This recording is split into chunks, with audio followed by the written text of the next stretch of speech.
by web novel. Danmachi-Hell's Forge. Alexander Drake died and got reincarnated by R.O.B. in the world of Danmachi with a gift in the form of Hell's Forge in exchange for his memories of that world. He will go on to become an adventurer in the dungeon city of Orario from there. Leveling up wasn't as simple as just reaching the next threshold of strength like in video games despite what the fauna shows. It was a very literal refinement and evolution to a higher existence. This meant all parts of a person are enhanced and made into stronger forms of themselves. That included whatever type of energy you use for your magic stat, which in my case was cursed energy. This was also why the same magic showed wildly different power after one leveled up. Simply put, the fuel for this magic had improved and so the effect of the magic itself also improved. After leveling up, my cursed energy had also become more pure and refined, so I was able to do more with less. There was one thing though that bothered me ever since I got my fauna, a detail that fell off. Heavenly restriction. In exchange for the ability to wield mana and magic, one gains access to cursed energy and cursed techniques. At first glance, this description has nothing wrong with it or out of place if you looked at it from the perspective of this world, but that changed with my knowledge from Earth. Techniques, as in more than one. That one word bothered me as from what I knew of from Jujutsu Kaisen, you got one cursed technique and that was it. But this very specific wording on my skill made me think that just maybe I could be the exception to this rule. The trick was that I simply had no clue how I would even begin to understand how to accomplish this if it was true. I wasn't like everyone else with the fauna who could naturally manifest new spells when they leveled up or use a grimoire to force the process. Or could I? It dawned on me that I honestly didn't know how a grimoire would affect me. It could in fact work perfectly fine and simply cause a new technique to appear, or it could be like my first drink of mana potion where I was gambling with my life. Grimoires were meant to bring forth magic in an individual which was based in mana that was a higher form of energy than cursed energy. I had a theory that before I could even attempt to use a grimoire I should raise my cursed energy to match at very least the normal mana of a level 1. I wasn't sure when that would be possible, but I assumed when I could consume an undiluted lesser mana potion without risk that I had reached that point. For now though, I focused my attention on cursed tool crafting and my current cursed technique. I still had so much to master that even thinking about getting another technique was foolish of me. For example, out of all of the cursed tools that I had brought to the dungeon, the simplest ones were the only ones that passed the test. One of those tools was literally just a container for my cursed flames that exploded on contact. The only tools worth celebrating about was the communication tokens that let me talk with Hestia, who was in the church on the surface while I was in the 12th floor of the dungeon, and the metal detector compass. Those tokens in particular were Hestia's favorite creation of mine, even if they were a bit creepy with the ear on one side and the mouth on the other. It was thanks to them after all that she knew about what had happened mere moments after it happened. While I was tinkering with making another token set for Belle, we got a visitor that we hadn't expected. Haroldar, awfully late to be making a visit, no? I asked, seeing the dwarf outside the church. He shrugged. Nothing for it, lad. This was the only time I knew I'd be able to catch you here. You were usually in the dungeon for most of the day, or at least you were before you went and leveled up. Quite the surprise that. He said honestly. Just got unlucky enough to have to fight a minotaur to death is all. Most of my time was spent raising my stats till I was satisfied with them after that. I said honestly. Aye, that'd do it if you won, which you clearly did. Haroldar said, nodding in understanding. That reminds me, but why'd you take so long to visit anyways? I was stuck here for nearly a month after I leveled up but didn't see hide nor hair of you. I said curiously. Ah, that was bad luck really, as you leveled up right before my familia's annual expedition to the middle floors to stock up on resources. We just got back a couple of days ago and I had been busy going over our inventory till now. He said with a chuckle. Well, please come in and make yourself at home, assuming this is a social visit, that is. I said, opening the door widely. He shrugged. Bit of both actually. Came to put in a few commissions as well to see how you were doing. You seem well enough. Gotta ask though, what's up with the tattoos anyway? He asked curiously. They are symbolic. I said, not lying but also not really saying everything. Not the strangest tradition I've ever seen. Met a palom once that had a tree he'd lick for luck before delving each day. Didn't seem to work since he got killed by a green dragon after his lover betrayed him. Haroldar said with a shrug. I couldn't help imagining the scene he described with an odd expression. Well, regardless, what's this about a commission? I asked, changing the topic as we took a seat on the restored pews of the church. After Lady Hephaestus confirmed you weren't lying about your crafts, Lord Ogun, and I decided we'd go to you if we needed something made, and as it happened we just got a new level 4 after this expedition and you also leveled up, so we assumed you grabbed blacksmith as a developmental ability and could add effects to your works. After that, well, here I am. He said honestly with a smile. You were right, I did grab smith when I leveled up and have been experimenting with it since I got it with mixed results. If you want any of the standard properties though, it shouldn't be an issue. I said honestly. Good on you, lad, so what we need is a sword like this but the best you've got in you. We will of course provide the drops and have half the payment up front, 200,000 valis. Haroldar said as he showed me the sword he brought with him, and it was a fairly simple arming sword about a meter long.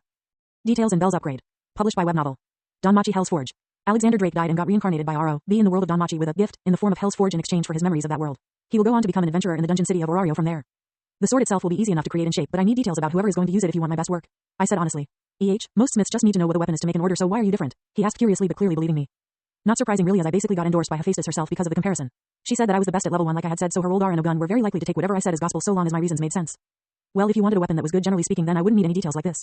I'd simply slap durability, sharp, and resistant properties onto the blade and you'd have a weapon that was useful in literally anyone's hands but not the best in anyone's hand either. What you wanted instead was my best work, and that means I need to know things like what stats the person favors, if they block with their weapon regularly, do they have a magic that uses their sword, do they prefer hard straight-on attacks or fast shallow ones, things like this. By knowing all this I can make a weapon that is perfect for the job it was needed to perform. I explained and Haroldar looked amazed. Bloody hell, lad, that sounds almost like you were trying to make a top-rate weapon rather than something for a level 4. He said honestly. I shrugged. You asked for my best and that is how you get my best. Besides, if I'm going to be the best craftsman in this city I need to strive for perfection even when creating mere silverware. I said with a grin. Oh, lofty goals I see, but you seem to have what it takes to reach them, so you'll hear no naysaying from me. I'll need a couple days to get the information you need if that's alright. He said and I nodded. He stayed and chatted casually for a bit after that but left since he had stuff he still needed to do as the captain of his familia besides this visit. I wasn't joking about the information I asked for either, as depending on the answers I had to swap out properties to have ones that fit the wielder perfectly. While there were patterns that every type of weapon was used for, normally each wielder of the weapons was unique and differed in ways that needed accounting for when crafting a weapon. For example, if a sword wielder relied on a shield to block rather than the sword itself, I could trade durability for something else like severing or bleed that increased its lethality at the cost of longevity. If the weapon was brought for regular maintenance and treated as it was supposed to be though, that would hardly be an issue. I would like to point out however that even without durability, everything I fully refine is already stupidly tough to begin with, so even without it the longevity is still great. For example, a fully refined piece of pine wood had the toughness to take a hit with a regular steel sword and barely get a scratch. Pine is an inherently soft wood, mind you. You may be wondering why I hadn't added any properties to my own weapon since I would obviously know my own information. The answer is simply that there was no point for me to do so right now. My weapon was made of materials that were typically used to make second-rate weapons, which was easily more than good enough by themselves, but I had fused several together. In other words, my weapon just from a material standpoint was a higher level than I was at the moment without any properties added. Like I said, it wasn't necessary and served no point as I wasn't skilled enough to turn it into a proper cursed tool or use it to its full potential even if I could, hence pointless. Belle's weapons though were a whole other matter. Besides the material's innate strength and the edge I gave it and maintained, the weapons had room to be improved with properties. The trick was that I had to choose which properties to add, as if I wanted to make the weapon the best I could, which meant that I had 4 properties each without risking them being weaker than normal 6 total if I wanted to sacrifice some power. Durability was a must as Bell abused the unholy fuck out of his blades, using them to regularly block and redirect attacks. For the dagger I could add severing, since according to Bell the dagger was more defensive and evasion based while the sword was mostly for his attacks. In other words, the dagger was secondary in utility and use and didn't need attacking properties as much. In the same vein of thought, I suppose, splitting can also be added so he had an easier time retrieving magic stones since monster bodies can be quite sturdy even after death. Finally, I think I can round off the dagger with piercing, since he quite favors stabbing things with his dagger. I understand that these properties sound the same, but they in fact do different things. Severing and splitting, for example, were used to accomplish two separate but similar things. Severing, for example, put emphasis on dividing softer things like skin, flesh, plants and rope. Splitting, on the other hand, was all about the harder stuff like bone, wood and metal. Think of an axe if that helps. One is soft and the other hard, and it was the craftsman's job to apply the correct one. Moving on to the sword Bell used, I already had durability picked out to go on there, but the other three were more tricky as he wasn't going to only fight one type of enemy in the future. Bleed was a fairly safe bet since most monsters and ALL people have blood to shed, so that was an easy one, but the other two were less so. You may think sharp would do, but Bell wasn't ever trying to cut through a monster, but was more about opening a bunch of wounds or going straight for the magic stone.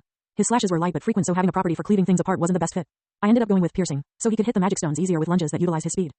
The final property was a pain in the ass to settle on though, as there were so many that fit his style, but I could only choose one more. We ended up having a discussion about it, and he surprised me by choosing one I hadn't expected as it was close to magical in alignment: gravity. Not to be confused with weight, that increased a weapon's weight in a straightforward manner. No, gravity was an anti-block property, as effectively what it did was only applied when swung vertically. Swing up and your attack will be faster than it should, like it had less weight, and the opposite was true as you swing down your weapon will move faster but feel like it was way heavier upon striking. Scouting the Market. Published by web novel. Danmachi-Hell's Forge. Alexander Drake died and got reincarnated by R.O.B. in the world of Danmachi with a gift in the form of Hell's Forge in exchange for his memories of that world. He will go on to become an adventurer in the dungeon city of Orario from there. Due to this, weapons that had this property were extremely hard to block if you weren't aware of it beforehand. This was why it surprised me that Bell wanted it on his sword, as his style was all about skirting around defenses to leave small but meaningful wounds. If it wasn't for his aversion to poisoning his blades, I would liken his style to one suited for assassination. Gravity was a direct confrontation property which clashed heavily with such a style, but if that was what he wanted, I wasn't going to argue. Enchanting his weapons took me only a couple hours since I needed to fuse a cursed stone into them and then tie the 4 chosen properties per weapon to them and into the weapon material itself. This obviously took a lot of focus and cursed energy to do, which cost me 4 potions and 2 hours of non-stop work. The final results looked no different than before, but hummed with cursed energy and radiated a dangerous feeling. Bell was thrilled with the upgrade and almost rushed straight back to the dungeon despite how late it was to test them out. The next day Bell went to the dungeon, but I stayed back in the city since I needed to go looking for a magic item shop so I can try and roughly price check a grimoire. I of course had some other things I needed to do, like create some more experimental curse tools and replenish our stock of figurines as we were starting to get low. I admit that when I had first started making the things, I hadn't expected to earn so much money from them. But with Hestia selling 4 a day at a minimum of 10,000 valis each, she brought home 40,000 a day on a bad day and even up to 50,000 on a good one. Apparently they were collector's items due to the fact I tried not to reuse the same design twice, and even if the character chosen was the same, the pose and feel of the figurines were never identical. The funny part was that according to Hestia, the people who buy the things were split into 3 camps. The race camp that went only for the figurines in a particular race. The monster camp that only wanted my monster figurines, and the aesthetics camp that only went after figurines that fit the standard definition of beauty. Apparently there was even a camp of people pressuring Hestia to convince me to make more erotic figurines as well, since all mine were rather modest by covering all naughty bits and they wanted to see them. I was having none of it though, as unless I was going to get paid way more for it, I wasn't going to make stuff like that. Even without doing so, we were still bringing in a good amount of money every day after all, and it was way too popular for me to see it suddenly stop. Anyways, the streets of Orario were cobblestone brick and not dirty per se, but not spotless either. People walked about freely with some chatting and other focused on their goals. I myself was casually walking down the street towards a magic shop that the girls at the hostess had suggested might have books on magic and possibly even grimoires. To be fair though, they did warn me that most grimoires get snapped up immediately despite their high prices, as the promise of a potentially game-changing magic was more than enough for the bigger familias to spend so much on a one-off item. It also didn't help that you needed both the mage and mystery developmental skills on top of being level 3 at minimum to make one. To put that into perspective, there are only 5 people recorded in the city right now with the mystery skill, of which only 2 also have the mage skill, both of which were the sole creators of the entire city's supply of grimoires. Supply and demand was so grossly unbalanced that the prices publicly stated for one began at 100 million valis. I didn't think I would find a grimoire today, but I at the very least hoped to be able to get an accurate gauge of the price of one beyond the rumored prices.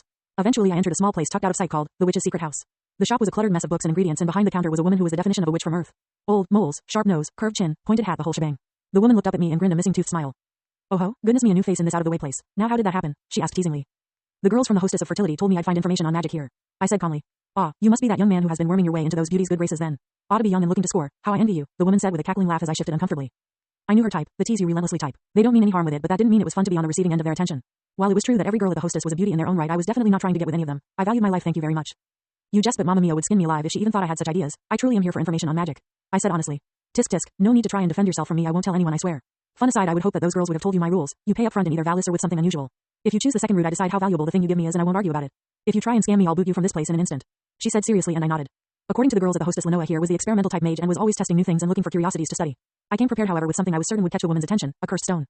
Placing the glowing stone on the counter, the old woman's features wrinkled further as she looked at it. A magic stone? No, how is that? What? You, boy, where did you get this stone? She started out at a mutter but was practically hysterical towards the end of her speech. I believe that wasn't the game now, was it? I asked with a grin of my own. Don't play coy with me, boy, she shouted angrily. Does it matter? I have it now and you very clearly want it, so name a price. I said with an amused smile. Negotiations. Published by web novel. Danmachi-Hell's Forge.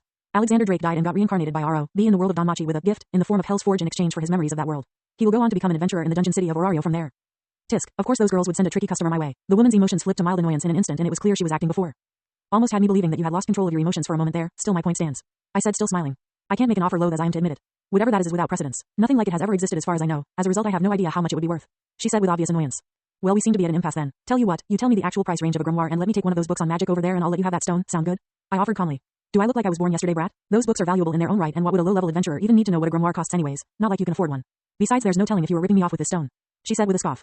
You said it yourself, that stone has no precedent. Surely that alone commands a respectable price, no? I asked and the woman looked hesitant to disagree. Seeing this I pressed a little more like a devil whispering in your ear to make a bad decision. Look at it this way, if it pays off I'll be the one at a loss here instead and by no small amount to boot. I said with an urging tone. Fine, you can take one book but I chose the book, she said annoyed. A pleasure doing business with you, I said with a grin. I ended up leaving the shop with a rather basic introductory book on magic and the price range of a grimoire. I wasn't surprised to learn that the public price of 100 million valis was the starting point of the things, not the average selling price. The high end of the range was 350 million valis with the true average price being roughly between 200 million and 275 million valis for a grimoire. With my objective complete and some time to kill I headed back to the church to experiment with cursed tool crafting some more. The book on magic was frankly useless to me but that wasn't true for Bell who was quite jealous of my magic. Not bitter because he's a ball of innocence and warmth but envious all the same. You may also be wondering why I wasn't throwing myself into the dungeon to grind my brains out since I was still so weak. The answer was because there was no reason to rush. The path to godhood is a marathon not a sprint. All rushing forward would accomplish was to make my path either very narrow and rough or cut it off entirely as I'd slip up along the way. My goal wasn't going anywhere and as much as I may reject the standard craftsman path that didn't mean that crafting wasn't an important part of my own. Creation and destruction in equal parts if you would. I kill and slaughter in the dungeon to fuel my growth but I also use my power to craft marvels of power that balance out that scale. My stats were easy to raise but my prowess as a craftsman needed constant experimentation and discovery. In terms of pure time investment it should be obvious which of those two sides took the most to raise properly. Anyways, once I got back to the church I was surprised to find Hephaestus there with her captain. Oh, did you get what you were after, Alex? Hestia asked curiously as I walked up.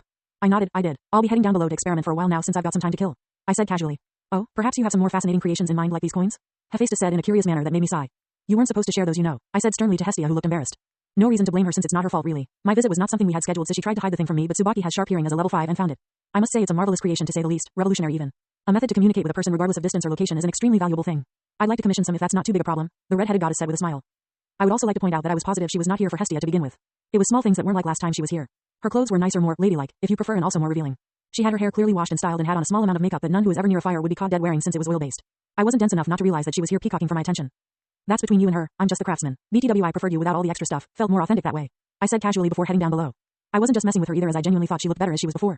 She was clearly uncomfortable with all this extra stuff on her and in those clothes which took away from her natural charm.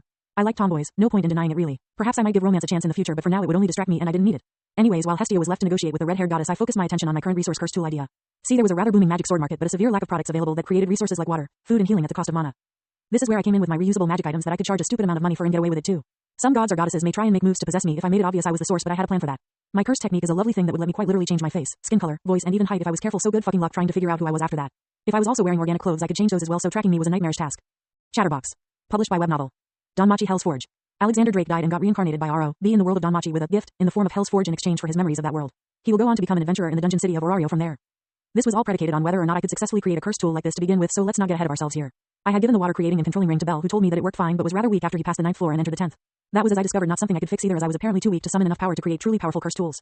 This was one of the flaws of my inferior energy type rearing its ugly head unfortunately as I knew for a fact that a level 2 magic item had no such issues. A level 2 that could make magic items could create them strong enough to mimic a level 3's magic attack but had limited uses before breaking. Still cursed energy wasn't about extremely powerful effects but rather turning weak effects powerful through very elaborate uses or expansions. Take the special grade curse tool, Inverted Spear of Heaven, for example that simply dispersed all cursed energy it came into contact with it. In a cursed energy user's hands it was worse than useless, it was a hindrance. But used against a cursed user and well it was a fucking nightmare as it scattered all cursed techniques with a simple touch regardless of what they did. That meant no domain expansion, reverse curse technique, barriers or any attacks either worked. That sounded powerful right? Truth was it was actually very weak in literally any other scenario. All cursed techniques were more or less the same way, my own was no exception. You put me in a solid steel box and I will be entirely helpless, hell you could drop me in the middle of the ocean and I'd be fucked 6 ways to Sunday. Dash. What I had to do however was not create overpowered items right off the rip but useful ones instead. Bell's water ring for example sucked defensively but I guarantee that if I were to put it up for auction it'd sell for a small fortune due to its tactical uses. The biggest limitation that the deep delving familias have is the lack of food, water and restorative items found there. They instead have entire platoons of people who are meant to carry these things into the dungeon. But what if they didn't have to? What if instead they simply had to have some of their members casually wave their hands to have an effectively unlimited source of water or food? How much do you think that they'd be willing to spend in order to have such a thing? I don't know for sure but I do know that it won't be a small amount. Hell even the water ring that Bell has that could only summon and control no more than 5 gallons at a time would sell for a pretty penny. The trick that I wanted to pull off though was to create a set of curse tools that covered all the bases and then sell them for a massive markup. A ring for water, a ring for food and a ring for healing that all only cost the user some time and mana. I could even call it the exploration set and rake in the payday. Obviously I wasn't just going to mass produce the things either as that would merely cause me to miss out on future profits. No I was going to spread out the sale of the things after demand reaches insane proportions like that of grimoires. Dash. Making the water creation rings were easy since I just copied the one that Bell had but the other two were less easy. As it turned out healing was not really something that cursed energy was good at. In fact it was really fucking hard to do even if you knew how to begin with. Spoilers I don't. Needless to say my idea flopped like a fish out of water before I could even get excited about it. Making food though in exchange for mana was totally possible though I doubted anyone would actually want to eat it. See I created a ring that converted energy to this sort of thick gray paste that was chock full of nutrients but looked and tasted downright lethal. It had no smell so I had no warning at all before I tasted it myself. It was like I had eaten concentrate of bitterness as I almost immediately threw up. I destroyed that hellish artifact and after failing to make anything that worked as food gave up. Well it sucked that I couldn't pull off my idea but as I said the rings of water I made were valuable on their own and I still plan to sell them. For a start I made 4 of them and set them aside as I moved on to a different project that I had in mind. The idea for this was to create a box that you could slot the communication coins into in order to have multiple lines of communication open at the same time without having like a dozen different coins working all at the same time. I succeeded too and affectionately referred to the item as the chatterbox. The way it worked was by slotting up to a total of 10 coins into the box. The box itself concentrated all of the coins connections into a single rotary phone looking area that had 10 different labeled cursed stones that lit up when the corresponding coin was used. Basically rather than having to monitor all the coins separately you could instead watch all of them at the same time. By picking up the phone looking part and touching a stone you could talk to the corresponding coin and the best part in my opinion, swap to another coin by simply touching a different stone. Right now my familia only had me and Belle with coins, so the other 8 slots were free, but if I throw some of these into the deal with Hephaestus and her own coins, she could increase her efficiency greatly. The only real downside to the chatterbox was that 10 different coins was the limit I could stretch the technique on the item to. This meant for a massive familia like the Hephaestus familia, she was going to need a lot of these in order to truly make the most out of it. That was her problem to figure out though, as I did what I could at the moment. The next day I unfortunately wasn't able to go delving as Haroldar and Ogun both showed up with a new level 4 from their familia. While I could understand the level 4's presence given the nature of the information I wanted being rather personal, Ogun's presence was an entirely different thing altogether. When I asked about this, the dark-skinned god said he was merely interested in seeing how I would take this information and transform it into a powerful weapon. The difference involved. Published by web novel. Danmachi-Hell's Forge. Alexander Drake died and got reincarnated by R.O.B. in the world of Danmachi with a gift in the form of Hell's Forge in exchange for his memories of that world. He will go on to become an adventurer in the dungeon city of Orario from there. I shrugged at this and got to questioning to level 4 about all the details I needed. Do you use one hand or two? Do you regularly block attacks with your weapon or avoid them altogether? Do you prefer to charge straight on towards your enemies or do you prefer smaller safer strikes? All of this and then some. The level 4 looked uncomfortable answering some of these questions, but after Ogun nodded told me everything I wanted to know. Alright, so from the sound of it your perfect combination of properties is durability, sharp, splitting, and weight. Does that combination sound good? Or would you prefer to substitute a property for another? I asked calmly after explaining what I thought was the perfect combination for the weapon. That sounds good I think, the guy said, not understanding the context behind what I asked apparently. I suppose I should step in here since I understand what you were asking. Yes Alex, that combination seems like a marvelous fit for my child. As promised, Haroldar has the materials and half the payment already ready. If it's not too much trouble, could I also ask how long this will take to complete? Ogun asked after speaking up for the level 4. I shrugged, depends on the materials as some are harder to work on than others. I said honestly. Haroldar took this as his cue and dragged a large sack over and set it in front of me with a loud clink of metal moving against itself. I didn't hesitate to open the sack and dig out the materials. With each one I took out I used a quick burst of my curse technique to fully understand the makeup of each thing. Not enough for it to be seen but enough for me to know what I was working with roughly. 2 chunks of deep iron ore with a 22 and 30% impurity rating, a Goliath tooth, 3 skull cheekbones and a crimson coral branch. Not the best possible materials for a weapon at this rank but better than average. Give me 2 days and I should be done or close to done by evening on the second day. I said honestly. That faster than I expected, certainly faster than any other smith we've used in the past. Ogun said surprised. I don't like to waste time or lie about how long it will take me to finish a project. I said honestly. They left after that and I was left with a large sack of coin and the materials effectively by myself at the church. Heaving the very heavy sack over my shoulder after standing up I headed down into the basement where we all lived and I did all my work. This dingy stone room had changed much since the day I first took up residence here as there was now 2 clean and nice beds, a tall wooden shelf that held all my finished figurines against the wall. There was also a chest that held all my materials as well as a safe in the corner with its face sticking out of the ground. When opened one would be surprised to realize that there was a ladder inside of an empty space and if that ladder was climbed down you'd reach a massive wooden room even further into the ground than the basement that was filled with piles of coins all sorted by denomination. I walked over to the smallest pile with the sack and dumped it out adding all these gold coins to the hoard. While this sounded like an impressive room to have it was for the vast majority of space entirely empty. The trick was that this treasure hoard was entirely inaccessible without me moving the reinforced wooden wall that hid it after entering the vault. It was a sort of false back wall type deal except the back wall was a real wall and the only way to move it was with my help. Even with these methods employed I still wasn't totally happy with the vault as I wanted to turn the place into a thief's worst nightmare by turning it into a cursed tool with an unholy amount of lethal measures in place for trespassers. You may be wondering when I had this area created and the answer was at the same time I renovated the church. It wasn't particularly hard as I just used some wood like massive hands to dig out the dirt and stone under the basement before solidifying the walls with refined wood to keep out water and hold up the church above it. I burned a fuck ton of energy to do it but I'd say that it was well worth it. I even had a small rug and chair that sat over the safe so any visitors wouldn't realize that it even existed. If you were curious why I even felt the need to make this addition to our humble abode the answer was simply because of thieves. We were in the abandoned part of Orario and while the church looked about a stiff breeze away from getting knocked down thieves didn't pay it any attention. After I had fixed up the place though I had noticed a few not so kind gazes on the place and we couldn't always be present. Eventually one of these people was bound to come in here to ransack the place, hence the secret money hoard. I couldn't give less of a fuck about them stealing the figurines or even the less precious materials I kept in the chest but the money was a whole other issue. The materials and figurines I could replace really cheaply since I didn't keep the good shit in the chest but you take our savings and that was a massive loss. As of right now we were sitting at a little under 2 million valis after my recent deposit which was quite a lot. Anyways I put the rug and chair over the safe door and took a seat with these materials to craft a sword. Hell's Forge, I spoke while starting with the deep iron ore. The 2 coconut-sized chunks of ore immediately turned liquid under my technique's power and the impurities burned away yet the liquid flowed around my hand in defiance to the laws of physics. With a flourish of my fingers the liquid gathered up and formed a thin rectangular bar before solidifying and dropping onto my palm. Setting it aside I grabbed the Goliath tooth that was a yellow shiny white material the size of a basketball. Unfortunately quite a bit of it was impurities so after removing them it was reduced to barely a grapefruit size. The same held true with the crimson coral and skull cheekbones as well but that was just how it was with drop items. I didn't mention it previous but crimson coral was a drop that came from a water palace floor's rare monster known as a coral golem and was prized for its sturdy wood-like quality and weapon crafting and had a lovely red color, hence the name. Ideas and finished sale. Published by web novel. Danmachi-Hell's Forge. Alexander Drake died and got reincarnated by R.O.B. in the world of Danmachi with a gift in the form of Hell's Forge in exchange for his memories of that world. He will go on to become an adventurer in the dungeon city of Orario from there. I refined and transformed the last 2 materials into pure blocks as well before taking a break to refill my drained energy reserves. As I waited I wrote down some of my ideas on cursed tools in my notebook that I crafted for this exact purpose. While I trusted myself not to forget important details I felt that it was always a good idea to write stuff down just in case. In a manner of speaking I was writing a tome on cursed energy that used what I knew from my time on Earth as well as what I discovered on my own here. For example I wrote down my theory that all cursed techniques had an elemental affinity and that it was possible to use those elements. My evidence of this was of course the flame Sukuna was shown to use as well as my own flames. While my technique was called Hell's Forge it didn't actually use flames like a traditional forge would. Despite this my fauna clearly labeled my flames as an extension of my technique so my theory was that each technique might also have an elemental affinity. Admittedly this was a rather flimsy theory as I certainly didn't have enough information to say for sure. I also had other theories and conjectures in this notebook like my experiments on cursed tool crafting and even my attempt at understanding the black flash phenomenon. To be specifically why black flash caused a curse user to experience a state of enlightenment. If it was just a rare event that caused an attack to be way stronger than it had any right then that was one thing. But I couldn't understand how it caused something clearly mental or spiritual to happen with a physical event. How a black flash occurred was explained in the manga but the reason it did what it did was not clearly defined or even addressed merely accepted as being the way it was. Anyways once I refilled my energy reserves naturally I grabbed the blocks of material to move on to the next step. First I fused the Goliath tooth, deep iron and skull cheekbone materials together into a dull dark yellow-gray material that I shaped into a standard arming sword shape. The crimson coral I then fused into the final shape visible on the blade and handle as a vibrant red swirling pattern.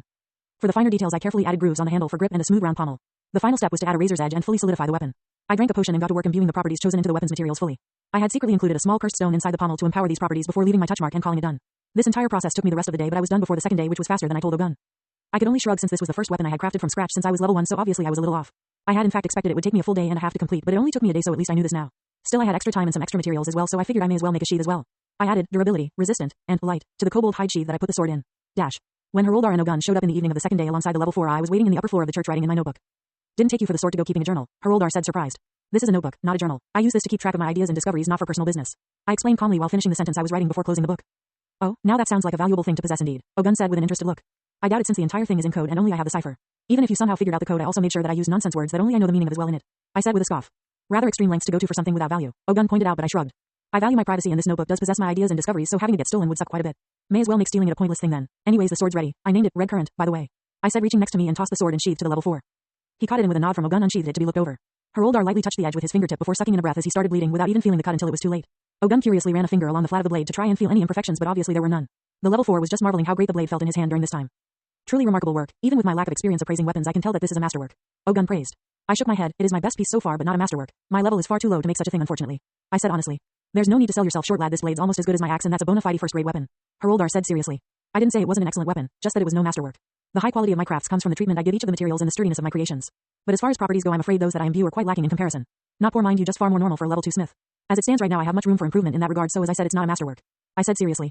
That's a surprisingly well-reasoned thought process. Not to say you don't have a decent head on your shoulders, but you seem to have a few stones rattling around up top normally, Haroldar said with a chuckle. Yeah, I get that a lot. Wouldn't change it for all the Valis in the world though, since it lets me think more freely than you normal folk. I joked with a smirk. A bit of madness is a maker's mark, my doll always said. Never understood it till I became an adventurer though, Haroldar said with a toothy grin. Well, as much as I'd like nothing more than to chat idly for the next few hours, we do have some matters to attend to still, Ogun said calmly, and Haroldar dropped off the other half of my payment in another sack before they said their goodbyes. Space Experiments. Published by web novel. Danmachi-Hell's Forge.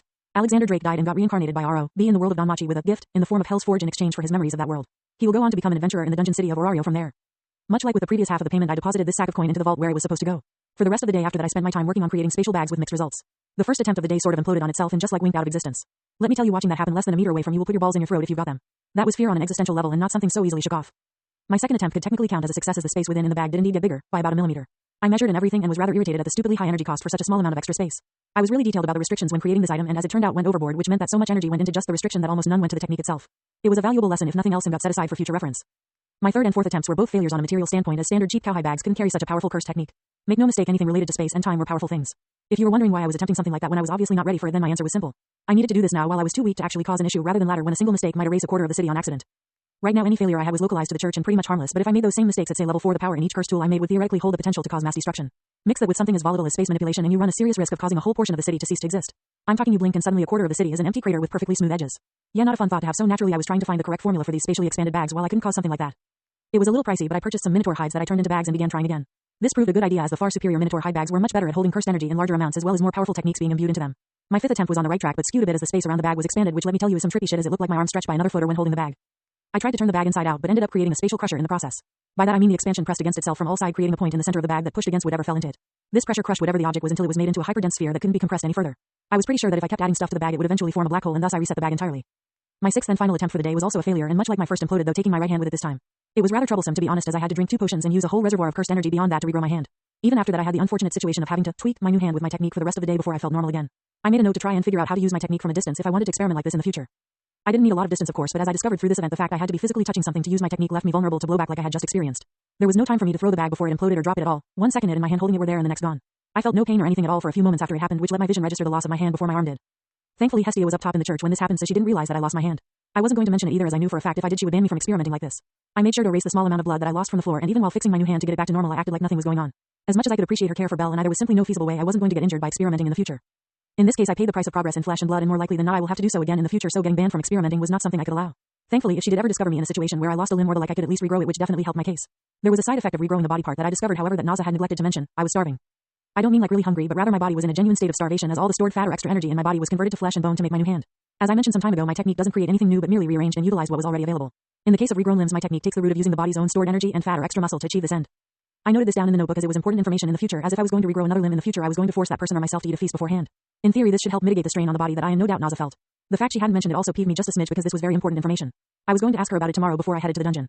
Middle Floors. Published by web novel. Danmachi-Hell's Forge. Alexander Drake died and got reincarnated by R.O.B. in the world of Danmachi with a gift in the form of Hell's Forge in exchange for his memories of that world. He will go on to become an adventurer in the dungeon city of Orario from there. Oh that? Yeah, I felt it too, but it went away after eating a big meal, so I figured it wasn't a big deal. Naza said the next day when I asked her about it. Of course it's a big deal. Do you have any idea how bad it would be if I tried to regrow a limb of someone malnourished? They would probably die, I said angrily. Well, how was I supposed to know that? Do I look like a healer to you? She countered and I was left speechless. Like she wasn't wrong exactly, but at this same time the logic was lazy to say the least. Obviously common sense states that if my technique can't find any extra stuff to use to regrow the limb, it would take from vital stuff instead. Can you imagine how fucked that situation would be? I would be all heroic and shit in my head, swooping in and restoring a lost limb, only to let the person get buried with a complete corpse instead as my technique cannibalized their vital organs. Still, I can really blame her for not putting much thought into the matter since it has little to do with her as my ability. Ha, Tilda, just tell me if something like this happens again, alright? I asked and she nodded noncommittal. After that I walked along the cobblestone main street of Orario towards the hostess as people went about their business in the same way. True to its name, I saw adventurers wherever I looked with all manner of weapons from staves, swords and axes all the way up to daggers and cestus. There was no real dominant race in the population either, as I saw equal parts humans, dwarves, Amazons, elves and beastskin races. Like usual at this time in the early morning, Seer was waiting for me in her servant outfit, looked a lot like maid outfit from Earth but was green instead of black. It was easy to know when she spotted me too, as I was now hyper aware of my own soul and thus knew the moment she looked at it. Good morning, Alex. Heading to the dungeon today? She asked after greeting me with a smile. I nodded. That was the idea. I was thinking of going to the middle floors this time since I was rather disappointed at the strength of the infant dragon I killed. My hopes that the numbers will prove a better challenge to sharpen myself against, I said honestly. She frowned at me. You never told me that you killed an infant dragon? She said accusingly. I shrugged. It didn't seem important really, as the thing was frankly easy to kill, though I suppose for most other level 2s the fight would indeed be pretty hard. I said casually.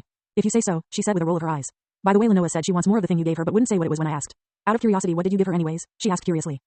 Just a thing I had lying around. Some sort of unique magic stone. I said, not technically lying. Now that I knew she was a goddess, I knew how pointless lying to her was, so I started exploiting the loopholes to the gods' innate ability to tell when a mortal lies to them. For example, technical truths still count as truths to them and they would need to figure out when someone used one on them like every normal mortal. Most gods, however, just take a truth for granted and are thus easy to mislead if you know what you are doing. Seer looked suspicious of my answer though, which means she probably felt that something was off. It must have been something special if Lenoa wanted more, she said, pressing the matter. I doubt it is more than a mere curiosity since the thing can't even be used as fuel for magic items. I tried. I said, both giving her information and not at the same time. This worked as she seemed satisfied with my answer. Well, I suppose I shouldn't keep you any longer lest Mamma Mia scold us. Best to stay on her good side after all, I said, bidding my farewell. I could feel her gaze on me periodically until I got in the dungeon where I assumed she was unable to see. I blitzed past the first 12 floors without killing a single monster I came across, except the killer ants because fuck them in particular. Thus after a good hour and a half of travel I arrived on floor 13 at the start of the cave labyrinth floors. The entire area was fairly wide at about 5 or 6 meters across with floors and walls made of rugged bedrock. The light was dimmer and the air heavy with humidity that clung to my skin. From this floor to the 17th I had to deal with the first non-rare level 2 monsters as well as some other high level 1 monsters. Hard armored, silverbacks, wyverns, crystal mantises, lamia mormos, hellhounds, almirage, dungeon worms, minotaurs and ligerfangs. Hard armored were giant armadillo creatures that, like the name implied, were covered in hard armor plated skin that made them hard to kill without flipping onto their bellies. Silverbacks were massive white furred gorilla monsters with silver colored fur on their backs, hence the name. Wyverns were pink scaled draconic monsters that lacked the breath attacks and sheer raw power of an actual dragon but could still fly. Crystal mantises were large praying mantis monsters with crystal bodies that were also attracted to crystals or shiny objects for some reason but had no specific coloration. Lamia mormos were monsters much like the myths of Earth as they had the lower half of a serpent and the upper half of a beautiful woman though with blue skin and razor sharp claws at the ends of each finger. Hellhounds were basically fire magic spewing wolves with black fur and red eyes. Almirage were white rabbits with red eyes that were universally known as one of the cutest monsters in the dungeon but were vicious little shits. Dungeon worms were just man-sized earthworms with a mouth full of razor sharp teeth. Minotaurs were a weird fusion of man and bull and had the ability to wield weapons, making them popular sparring partners at higher levels. Ligerfangs on the other hand were huge feline monsters that had the manes of a lion and the stripes of a tiger on their silver and black furred bodies. They also possessed massive front teeth like a saber-toothed tiger from ancient times. Like you may be able to infer from this roster of monsters, this was where the dungeon stopped playing nice, as not only was there a sharp increase in power from here on but the spawn rate was also greatly increased. In other words, it became a very very bad idea to try and solo these floors and beyond as more monsters were likely to show up until you were overwhelmed. I was so excited. Floor 13 in Nerf. Published by web novel. Danmachi-Hell's Forge. Alexander Drake died and got reincarnated by Aro, B in the world of Danmachi with a gift in the form of Hell's Forge in exchange for his memories of that world. He will go on to become an adventurer in the dungeon city of Orario from there. My first impression of the middle floors was that it sucked ass. It was humid and the monsters were annoying to deal with. See, I entered the 13th floor expecting a grand challenge only to be met with monsters that were overall weaker than the infant dragon but much more numerous. The drops though were so worth it. Crystal mantis carapaces and wings, wyvern hides, fangs and bones, lamia claws and scales, hellhound hides and fangs, almirage fur and horns and dungeon worm slime could be easily obtained by me as I slaughtered my way across the floor. I was effectively a mid to late level 2 in terms of stats, so naturally these high level 1 and low level 2 monsters were no match for me. My first monster encounter was with a pack of dungeon worms that burst from the ground to attack me. I ducked under them and got them with the sharp side of my weapon that cleaved their soft bodies in 2 halves that writhed in pain on the ground but were helpless to stop me from refining them with my technique for those sweet guarantee drops. Dungeon worm slime was an alchemical ingredient that served some purpose or another, but I really didn't want to know what for my own peace of mind. I imagine that drinking potions becomes rather hard when you know exactly what sort of disgusting stuff went into making them. I am perfectly content in my ignorance for this matter, thank you very much. Next up on the chopping block were a group, flock, herd, swarm, of wyverns with those pretty pink scaled hides. I can say with absolute certainty that flying monsters are officially my most hated kind of monster. Dash. These pink fuckers kept diving at me from different angles before flying away while I dodged, turning the entire fight into a big game of cat and mouse. Then to add insult to injury, more monsters, almirage and hellhounds this time, spawned in waves that I had to deal with at the same fucking time as the cowardly pink flying lizards. By the time I was finally able to kill the last wyvern, I was surrounded by no less than 20 monster corpses that I needed to refine and harvest. That took me a good hour to finish because, guess what, more fucking monsters spawned. I can't say it was a waste of time though, as I now had way more of that smoke liquid than ever before. Like 3 gallons of the stuff roughly by my estimation, and then all these lovely new drops that I got to experiment with. All in all, I'd say my first foray into the middle floors was well worth it, as after getting nagged at by Rose for my reckless delving I cashed out for the day at a whopping 26,000 valis. The value of the stones and drops grew exponentially the further down you went after all, so this number would only increase as I went further and further into the dungeon. I swear to heaven that if anything weird shows up during this update, I'm going to tell Hephaestus that you want to go on a date. Hestia threatened when I asked for an update after returning home. You wouldn't, I said with a look of horror. You deserve it for causing me so much stress, she said with a huff. Name, Alexander Drake. Race, cursed human. Level, 2. Strength, 209, G. Endurance, 225, G. Agility, 208, G. Dexterity, 209, G. Magic, 562, D. Spells, Hell's Forge, innate technique. Can use anything from a living being and reshape or refine it per one's will. Incantation, Hell's Forge, extensions, Hellfire, cursed tool creation. Skills, Heavenly Restriction. In exchange for the ability to wield mana and magic, one gains access to cursed energy and cursed techniques. Blessing of Black, permanently increases cursed energy efficiency, amount and control. Magic will always start at G rank after leveling up. Vessel of Sin. Hell's Forge Master carries the burden of all mortal sin and is tasked to purify it from the souls of the dead. Strengthens soul over time. Permanent increase to crafting with cursed energy. Permanent decrease to all stats for each innocent soul killed and increase for each sinful soul killed. Grants skill. Soul gaze. Soul gaze. See the souls of all things and their sins. Developmental skills. Curse Smith. I. It's a lot less than before, I muttered in confusion as I looked at my stat gain. Obviously, you're level 2 now, so of course you aren't growing at the same pace as before. Hestia said matter-of-factly. In theory what she said made perfect sense, but the numbers weren't adding up here, as before I leveled up a mere cup of the smoky liquid was enough to give me thousands of stats points. Yet now almost 3 gallons of the stuff only gave me about 1300 stat points. This made no sense. I looked over all of the changes I got from leveling up and started trying to figure out what was stealing so much of this smoky liquid, as that was the only thing that made sense. I almost missed it, but there was a small addendum to the Vessel of Sin skill in the form of 4 words: strengthens soul over time. That wasn't there when I initially leveled up. A hidden attribute, or did it show up because of some sort of external force? I thought with a frown. It was only after Seer asked why my soul looked slightly larger the next day that I realized that she was the external factor. Apparently my hyper-awareness of my soul that detected her gaze on my soul had triggered a self-defensive adaptation to form in my Vessel of Sin skill. In other words, her innate ability caused my foulness to nerf my smoky liquid growth. Well, that's not actually true, as I still grew the same amount, just in a different way from my stats. I will be honest here, I don't have a fucking clue what my soul growing stronger will do for me. Like, obviously a stronger soul is just better than a weaker one, but what's the difference? Will I gain better control of my cursed energy? Will I be able to make better shit earlier? Shit like this that I really wanted to know but could only wait to discover. I felt like a kid who got a brand new video game on Christmas only to get grounded for the next month and have to stare at the thing in longing. The worst form of blue balls, am I right? Hypothetical orgasm denial aside, it kinda sucked that my stat growth got nerfed like this, and the worst part is I genuinely can't even get mad at Seer for it, as she can no more control her ability than I could mine. It was constantly active and we both just had to live with that and move on with our lives. I pouted over the next 2 days as I buried my head in experimenting with my new drop items with mixed results. Magic Stone Converter. Published by web novel. Danmachi-Hell's Forge. Alexander Drake died and got reincarnated by R.O.B. in the world of Danmachi with a gift in the form of Hell's Forge in exchange for his memories of that world. He will go on to become an adventurer in the dungeon city of Orario from there. To be clear, I purified the worm slime and sold that directly to the blue pharmacy and kept the normal drops for myself. My first experiment was with the crystal mantis carapaces and wings, and I was frankly unable to use them in the best way. Both of the drops were most useful in the creation of staves, but the problem was that to make the best staves you needed to mage developmental skill, which I obviously lacked. Crystal mantis drops, like the name implied, were made of crystal and as such while fantastic at passing mana through for magic, but were also brittle and thus not well suited for a melee weapon or armor. It was perhaps wasteful, but I could only either sell the stuff to the guild or turn it into windows. I of course did the latter option, since the end goal was to turn the church into a fortress made out of drop items. Naturally this also included the windows, which were ironically the only part of the church I couldn't weaponize before now, since the glass didn't come from a living source. The drops being crystal meant that all I had to do was flatten them out into the shape of a pane of glass before transforming the color of the crystal to be perfectly clear. I debated about whether or not to put the Hestia divine emblem on the windows, but Hestia was vehemently against the idea, since that would be tacky according to her. She was the boss, so regular clear crystal windows it was. The other drops were thankfully so much better suited for my purpose, as they were all for weapons and armors. Wyvern scales were surprisingly the most interesting in how much energy they could hold before it became too much for them. A single scale could hold no less than 12 different properties, albeit weak one, before it cracked and broke apart. With that in mind, I fused 20 of the scales together into a single solid pink plate of material. I then repeated that process again until I had 2 plates of material roughly circular and exactly 2 feet across. Next I refined these plates as much as I could regardless of energy, which was considerable, until they were insanely hard and sturdy. Once that was done, I carefully started imbuing the plates with a technique that I had high hopes for. The technique had exactly 2 functions and a whole mess of restrictions due to how easily it could go wrong. The functions were simply to extract mana from magic stones without destroying the stones and to convert that mana to cursed energy to get sent back into the stone. I split this technique between both of the plates and prayed to Hestia that it worked. If I was successful, my supply of cursed stones would suddenly explode, which would open me up to many avenues of crafting. At the moment it should be understood that I needed to wait for a magic stone to get empty before personally turning it into a cursed stone. I also couldn't go out and purchase the empty stones, as first they are crushed and turned into fertilizer for the fields of the city, and second that would be suspicious as all shit if someone went out of their way to buy something universally accepted as near useless when empty. With this setup though, I could simply have Hestia feed magic stones into the air between the 2 plates and then wait to collect the finished product. Sure, this is basically having my goddess working for me, but she just lazes about most of the day anyways, so it's no big deal if she has something like this going on as well. Plus it's not like this is super hard to do either, as it's place stone, remove stone, repeat and profit. Plus she could literally just have a pile of magic stones next to her that she could be sitting down and going through as she did it. All the really hard parts of the process get done by the 2 plates. Of course that was all in theory before I actually created the setup. As you may have already guessed, however, nothing I do ever goes that smoothly as far as first attempts in crafting, so the setup became a detonation point instead. As in, it looked like it was going to work, but the moment the mana was extracted from the stone, it overpowered the cursed technique and exploded. I was smart, however, and was hiding behind a wooden shield the size of my body the moment I put the magic stone in its designated location. First attempt is a failure from Mana Riot. Perhaps if I slow down the extraction rate drastically, the technique wouldn't get overpowered. I muttered as I pieced together the plates again. My next attempt also failed, followed by the 3rd, 4th, 5th, 6th and 7th attempts failing before I finally succeeded on the 8th. I'm going to need more than one of these things, aren't I? I muttered with a sigh as I calculated the amount of time it would take the setup to complete a single grade 2 orc magic stone. 2 hours. It was going to take 2 whole hours for the setup to fully extract all the mana safely, convert it to cursed energy and then stuff it back into the empty stone. By my calculations, it would take even longer for higher grade and larger stones like the infant dragon or level 2 monster. This unfortunately was the best I could do at the moment, however, as I was getting dangerously close to overclocking the material limit of the scales. I made another 3 of the setups before moving on to the other drops that I found were worse at holding large amounts of energy but had their own affinities that could be used in future crafts. I directly turned the Almirage hides into fluffy pillows that Hestia absolutely adored, since they were so soft and wonderfully white. The horns I kept to turn into handles, and the lamia, hellhound and wyvern drops I had left over I just experimented with in various ways until I was satisfied with my discoveries. Something curious happened the next day as Belle borrowed a book from the hostess that turned out to be a grimoire he used. I was suspicious that Seer was involved, but she swore it really had nothing to do with her. The funny thing was that all the girls at the hostess were of the same mind about the matter. It sucks to be the person who forgot it and easily moved past it. I was pretty sure that Belle's new magic, Bolt, was the most broken spell ever, as it was basically pure mana, but it could take elemental properties if he added fire, water, earth and wind to the incantation, which was a super short Bolt. Belle's time. Published by web novel. Danmachi-Hell's Forge. Alexander Drake died and got reincarnated by R.O.B. in the world of Danmachi with a gift in the form of Hell's Forge in exchange for his memories of that world. He will go on to become an adventurer in the dungeon city of Orario from there. So you mean to tell me that you ran into the dungeon and then proceeded to go ham with your new magic until you entered mine down?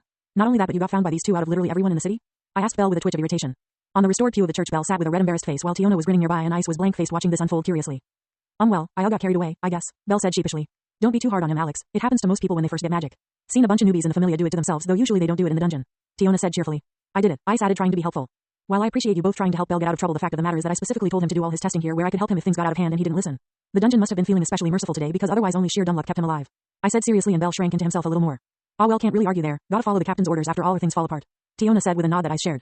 Thank you for agreeing with me. Now what can I offer you as repayment for getting this knucklehead back safely? I said with a smile as I ruffled Bell's hair. I wasn't truly mad at him so much as disappointed that he ignored my advice so recklessly. Beyond all else though, I was simply happy that no harm came to him because of this mistake. Gods know that a single different factor and I might never have seen him again as the dungeon ate him. We didn't do it for reward but since you asked, Tiona said with a mischievous grin. I was fleeced plain and simple as the girls both picked out 3 of my figurines that they took with them as repayment. While not made from valuable materials, each figurine was still highly prized if sold normally due to their collectability. Tiona took an armored knight figurine, ball gown wearing Amazon figurine and sleeping bear figurine. Ice took only dragon figurines though of different varieties as she took a western dragon, a flood dragon and a serpent-like winged dragon figurine. It was a steep price for merely lending such a small amount of help but I wasn't going to quibble about something like this. Belle however looked mortified watching so much money walk out the door. Well skip in Tiona's case but you get the point. That alone made it all worth it in my opinion because I doubt he'd forget about this for a long time to come. Don't get me wrong though, I was still going to punish him for this and I had the perfect way to do it. Cardio, lots and lots of cardio, cardio until he dropped from exhaustion which for an adventurer with his stats would take a while. As anyone who has ever actually done cardio will tell you, it's a miserable time. I also may or may not have forced Belle to wear a full set of weight property gear as well that added 100 extra pounds to him. Yeah, I'm sure he'd not be forgetting this anytime soon after he woke up. Moving on from that little event, things went smoothly for all of another week before in standard otherworld fashion shit hit the fan. Thankfully it wasn't my shit this time but Belle's, again. My familia apparently has a serious problem with minotaurs because Belle also ran into one that he also managed to kill somehow which gave him his level up though at SS 1500 stats unlike my outrageous max limit 3000 ones. I suppose it doesn't really matter though as his new status sheet was a bit odd. Before. Name, Belle Cornell. Race, human. Level, 1. Strength, 1500 SS. Endurance, 1500 SS. Agility, 1500 SS. Dexterity, 1500 SS. Magic, 1500 SS. Spells, Bold Sad Face Incantation. Bold, summons a bolt of pure magic for attacking, can be augmented with one of the elements by saying it alongside the incantation. Example, Firebolt. Skills, Liar's Freeze. Reality is merely the lies we tell ourselves. Augments growth proportionate to the strength of one's feelings. After. Name, Belle Cornell. Race, human. Level, 2. Strength, 0, I. Endurance, 0, I. Agility, 0, I.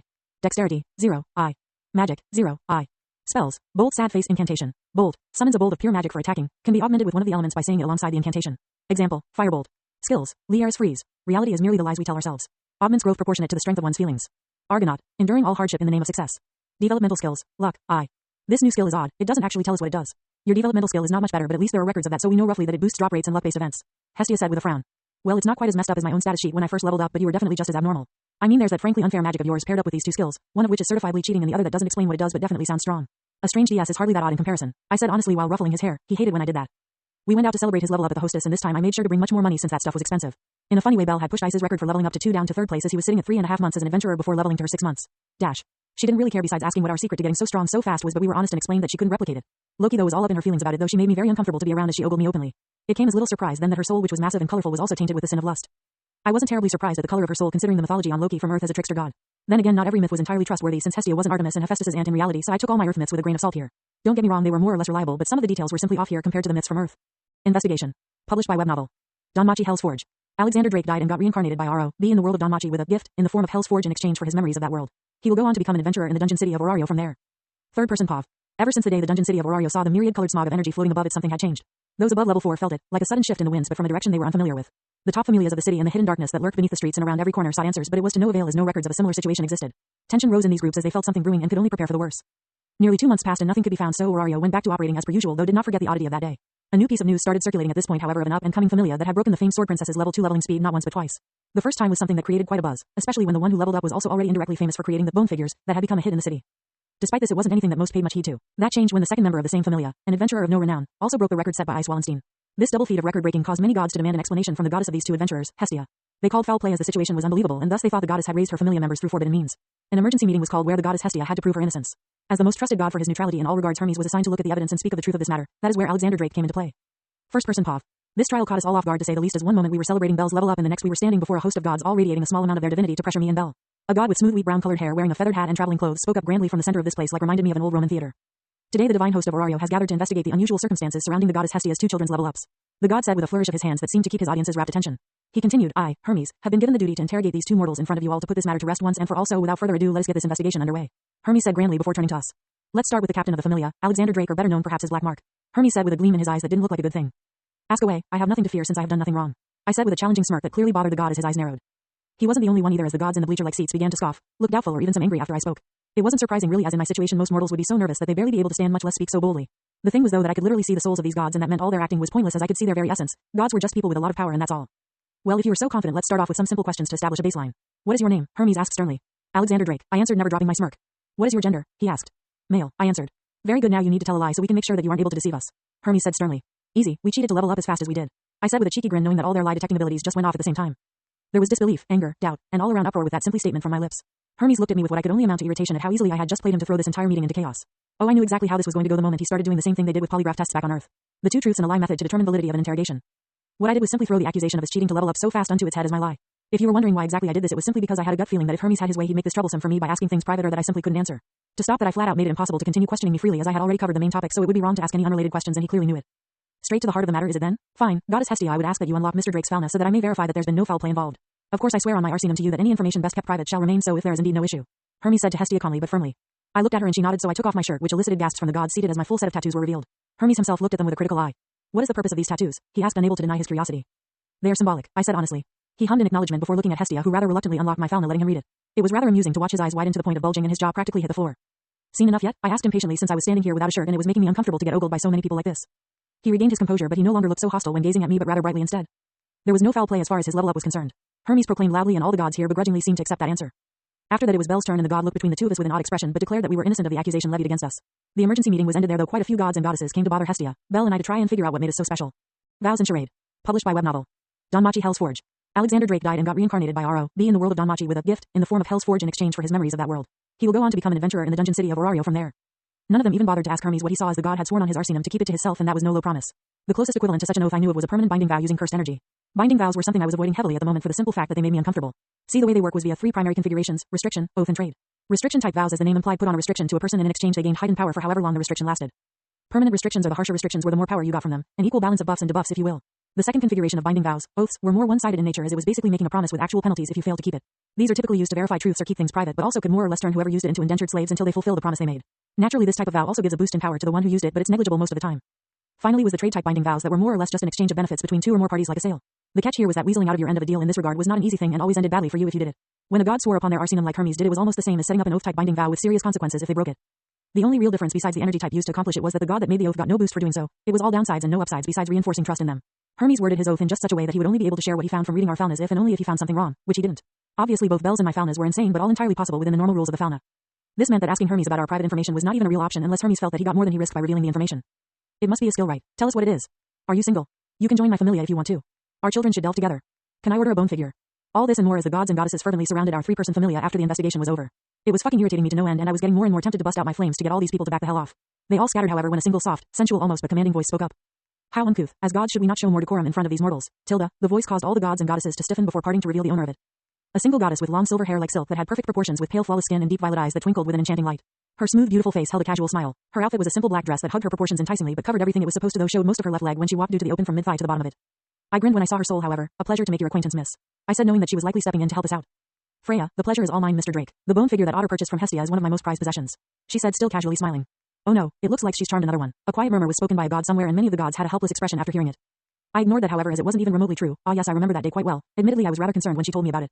Your familia doesn't have the best reputation, you understand. I said with a chuckle, but it was like a gun went off as all the gods and goddesses had horrified expressions, as it was an open secret that you don't badmouth Freya or her familia publicly. I of course knew this, but I also knew Freya, or rather I suppose I should say I knew Seer, her secret identity. The woman I knew wasn't opposed to criticism so long as you weren't being malicious about it, and at this moment I wasn't. I merely stated a fact that I doubted she didn't know. She sighed in a way that made her seem the victim. Most of those rumors are grossly exaggerated, I can assure you, though I appreciate your candor in this matter. She said, sounding sincere. No one else seemed to notice it, but Hestia had a confused look from next to me as she watched this interaction between Freya and myself. I could understand why too, as I was clearly not charmed like the other gods believed. In fact, I doubted that that innate ability of all beauty goddesses would even work on me to begin with, and may instead just give me a boost in cursed energy. Lust, obsession, and greed to possess are all things that fall under sins, and as it happens I just so happen to have a skill that pretty much negates those things on me due to its nature. Hestia knew this too, which was why she was looking confused about the fact that I was acting like a polite person, which I definitely am not. I wasn't abrasive or anything like that, but I definitely didn't bother with troublesome stuff like manners. The answer to her unspoken question was that I was playing the part of a charmed individual, if one who wasn't reduced to a jabbering mess. The reason for this charade was to try and get these other gods not to get any funny ideas out of fear that Freya would strike back against them. So long as these gods and goddesses think Freya is interested in me or Belle, they would try and keep their distance. I may be wrong, but I was pretty sure that this was Freya's reason for stepping in to begin with. It's fine. An interesting little tidbit you should know is that that bone figure was actually the very first I ever crafted. Those collectors would likely pay a high price to own such a thing. I said with a chuckle. Truly? In that case it's much more precious than I thought, and I'll definitely keep it for myself. She said with an interested look. Meet and greet. Published by web novel. Danmachi-Hell's Forge. Alexander Drake died and got reincarnated by R.O. B in the world of Danmachi with a gift in the form of Hell's Forge in exchange for his memories of that world. He will go on to become an adventurer in the dungeon city of Orario from there. I shrugged. Up to you. Just thought you'd like to know. I said with a smile. I do enjoy the knowledge, yes. But we really mustn't keep all these people here with our idle chatting. I shall take my leave now, but don't hesitate to approach me if you ever need anything. She said with a smile before leaving with a sultry sway of her hips. Like planned, the other gods and goddesses with any desire to poach Belle or I left quietly, while only those with intentions related to other matters and thus not having to fear Freya were left. A total of which numbered only 6. The first was Hephaestus to discuss our coin deal that was still in the works and being finalized. I couldn't help but find it amusing how confused she was when she discovered that I wasn't in fact charmed by Freya. She only discovered this because she specifically went out of her way to look for it, likely out of self-interest. Like I said, I wasn't dense enough to miss the signs of her trying to get my affections, but that didn't mean I couldn't ignore them. Cruel perhaps, but she was immortal and I very much was quite limited in time, so she while could afford to have distractions like romance, I couldn't. Moving on, the second god was Ogun, who was smiling like he had won a bet as he said proudly that he had insisted that I was innocent of this accusation. I knew that he had indeed tried standing up for me, but without undeniable proof none of the other gods believed him. There was nothing for it unfortunately, as that was just how gods were in general about stuff they had their minds set on. Stubbornness was all too commonplace amongst their number, but considering while they were in heaven they were denied almost nothing, it wasn't so hard to understand why. Anyways, Ogun merely came to congratulate us on the achievements as well as warn us to stay away from the Freya familia. The third was a goddess with massive boobs and honey-colored hair that was the definition of a MILF, Demeter. She was mature looking with a body that left you staring even if you didn't intend to. Mr. Drake, if you continue looking at me like that I'll blush. The goddess teased with a giggle after catching me staring. I coughed awkwardly while looking away embarrassed when Hestia glared at me. I couldn't help it, damn it, I was a perfect heterosexual male, so there was no way in hell I wasn't going to take an eyeful of such a bountiful harvest. Anyways, Demeter just wanted to catch up with Hestia since they hadn't seen each other since they were in heaven, but the goddess also made it known that she wasn't worried about the result of this investigation at all. The fourth god was a light brown-skinned man with a clean white robe and straight-bound beard on his chin and nowhere else. I have been following your work with the bone figures for quite some time and must admit that I am a big fan. The lifelike imagery and imaginative creatures are always a pleasure to see. Ah, where are my manners? I am the god Ptah, god of artists. The god said with an eagerly held out hand. I shook the hand. Alexander Drake, an artist of sorts I guess. I said awkwardly. I honestly never considered what I did with the bone figurines to be art, but when a literal god of art is a fan of your work, saying otherwise kinda loses any purpose. I was wondering if I might ask for a custom piece for my personal collection. I am more than willing to pay handsomely, of course. Ptah asked eagerly. Depends on what you want, as I don't make erotic pieces, but otherwise it shouldn't be any issue. I said honestly. I can respect not wanting to cross such a line in case you accidentally depict a person who truly exists. But I was more interested in one of the monster figures, the one with the body of a lioness and the upper torso of a beautiful woman. The Sphinx. Though what I want is a figure made life-sized if possible. As I said, money will be no issue at all, he said with a smile. That particular creature is quite large. Are you sure you want one of those made life-size? I asked, astonished by the request. Sure, I could do it, but it would be a challenge even for me, as a Sphinx was about the size of an infant dragon after all, maybe a bit bigger. Oh, absolutely. I was hoping to use it as the centerpiece for my familia's manor, in fact, he said eagerly. I don't mind, but you'll need to come to our familia's home to discuss the details of this commission. I said honestly, and he agreed without hesitation. The fifth was a goddess with dark hair and pale skin, not from being fair but because it was untouched by the sun. Her eyes were black and shiny like obsidian glass that peered at you calmly. What bothered me, however, was her soul that looked suspiciously like my own in that it was nothing but purest black. Nix, Hestia breathed out warily. Hestia, so very good to see you away from that stuffy bright flame in heaven. And I must say that I am surprised to see that you have a child like this in your familia. Such a deep resonance to my arsenum he has. Why, I almost want to snatch him up for myself. The goddess said with a predatory smile as she spoke that gave me goosebumps. He's my child and don't you forget it, Hestia said standing between us defensively. Nix just smiled wider before walking past us and whispering in my ear as she went, I'll be watching your progress with bated breath, little soul Tilda. She spoke sensually and I stiffened. I wanted really fucking hard not to take that first meeting to heart, but something about that goddess bothered me on a deeply primal level and I wasn't sure why. Anyways, the final god left to speak with us was no other than the god that had personally verified our innocence himself, Hermes. No hard feelings, I hope? I was simply doing my job after all, he said with a friendly smile. In that case, why are you still here? Surely you don't want to talk about what you saw. After all, what's it got to do with you at this point? I asked, stopping the god in his tracks. Annoying Matters. Published by web novel. Danmachi-Hell's Forge. Alexander Drake died and got reincarnated by R.O.B. in the world of Danmachi with a gift in the form of Hell's Forge in exchange for his memories of that world. He will go on to become an adventurer in the dungeon city of Orario from there. I suppose you aren't entirely wrong, but there is no way I could ever not be interested in such wondrous fauna. Why your fauna, for example? So very many dark aspects, cursed energy, Hell's Forge, Hellfire, blessing of black, soul gaze, your race. If I didn't know any better, I'd swear you were almost a true demon. The god said with a victorious grin. No need to threaten me, god. You have plenty of weaknesses I can grasp as well. Your precious familia, for example. It would only take me a mere moment, the lightest touch and 2 words to disfigure them, transform them into monsters to be slaughtered on sight. Such a tragedy it would be, I sent back, causing his face to darken. Oh yes, Hermes was a manipulative bastard without a doubt, but he also definitely knew that I wasn't merely bluffing at this point. One look at my status and the sort of harm I could cause if properly incentivized was crystal clear. The best part is that it would be almost impossible to stop me if I truly followed through with this set of actions unless he was willing to permanently leave Orario, and he knew this. Of course, I believe it best if we try to play nice, so you keep what you should to yourself and keep your manipulating hands away from us and we'll get along just fine. I added while a smile that didn't extend to my eyes. He sighed, fine. I know when to gracefully bow out and I am the one at a disadvantage this time. Perhaps, however, now that we've gotten that bit of unpleasantness out of the way, we can discuss future cooperation, he said with a smile, flipping the mood 180. Gonna be honest here, that's up to her. You want something made, talk to her. Oh right, I should add that teaming up in the dungeon is off the table since my flames don't play well with others. Too much risk of getting my partners caught up as collateral damage when I go all out. I said with a casual shrug without getting thrown off by his sudden switch in mood at all. That is unfortunate to hear, but not a deal breaker if your creations live up to your fauna. So Hestia, dearest Hestia, how's about we have a chat about how we can both make a vast amount of Valis? The god said with a wide smile. It was extremely amusing to watch my goddess go from basically sitting back and letting me handle everything to having to deal with an eager Hermes. I did have to warn him a few times when I saw his eyes wander to places they shouldn't during the conversation, but otherwise there wasn't anything weird about the conversation.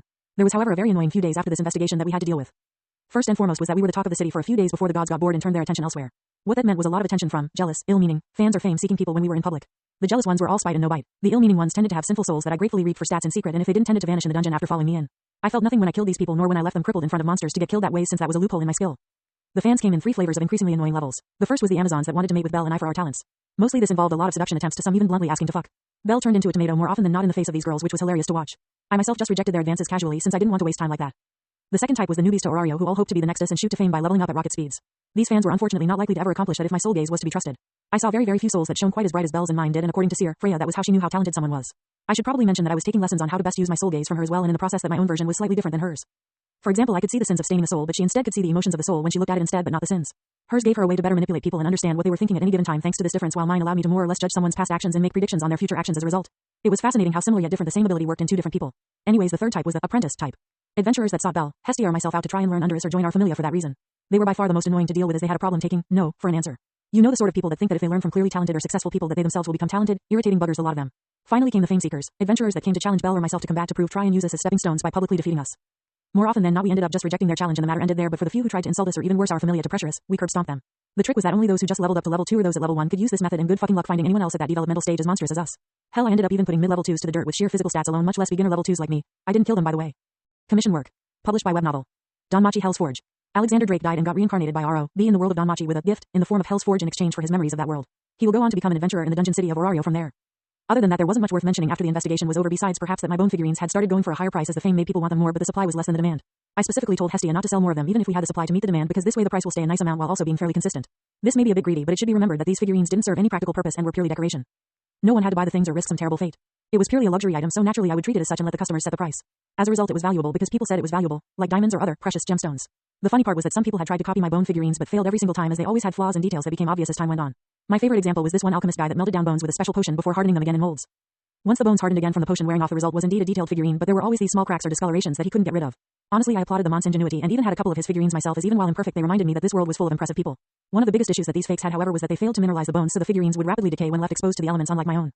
My figurines were all entirely mineralized to prevent this exact issue, and thus were more stone than bone, you could say, but no one else has managed to replicate this yet. About a week after the investigation ended, Ptah came to visit the church bright and early, eager to work out his commission's details. As I said previously, I would like a life-sized Sphinx statuette made. Please feel free to request anything you feel necessary to make this a reality. Money will be no issue at all, he said with a wide smile. Well, first let's get the material composition out of the way. Now I have a few options that you may choose from as per your own aesthetics and preference. Naturally, the detail of the finished product will be the same regardless of the material, but this way I can guarantee satisfaction. The materials and solidity are denoted by price, so you can even choose an option that is pleasing as well. I said seriously as I handed over the list. Oh my, such fine quality paper. Do you by chance make this as well, and if so, would you be willing to sell some? The god asked while rubbing my self-made paper between his thumb and forefingers appreciatively. I do indeed make the paper, and admittedly I hadn't thought of selling it until you asked, but I see no reason why I couldn't. I said honestly. Wonderful, wonderful. Now let me take a look at this material list of yours. Ptah said with a happy smile. I waited for a few moments while the god scrutinized the list seriously. It wasn't a particularly long list, as effectively there were roughly 6 options: normal wood, normal bone, dungeon wood, monster bones, dungeon stone, and dungeon crystal. Naturally, the stuff from the dungeon and monsters was more expensive depending on the difficulty of acquisition. I must admit you have me in a bit of a bind, as while I wholeheartedly agree with the prices you have set for these material, I am torn between each of them, as I can imagine they would each have their own charm, the god said with a sad smile. I nodded in understanding. I anticipated this issue and went ahead and created a few sample pieces out of each material to help if you'd like to peruse them. I offered casually with a grin. Such preparedness is worthy of praise. Please do show me what you have. The god said excitedly. I got up and went down below to retrieve these test pieces I made, since I figured that since I was treating these figurines like a luxury product, I may as well go all out with it. These 6 figurines were of the same creature in the exact same position and in the same level of detail as well. Ptah had bright eyes as he looked at each of these pieces with a skilled appraiser's gaze.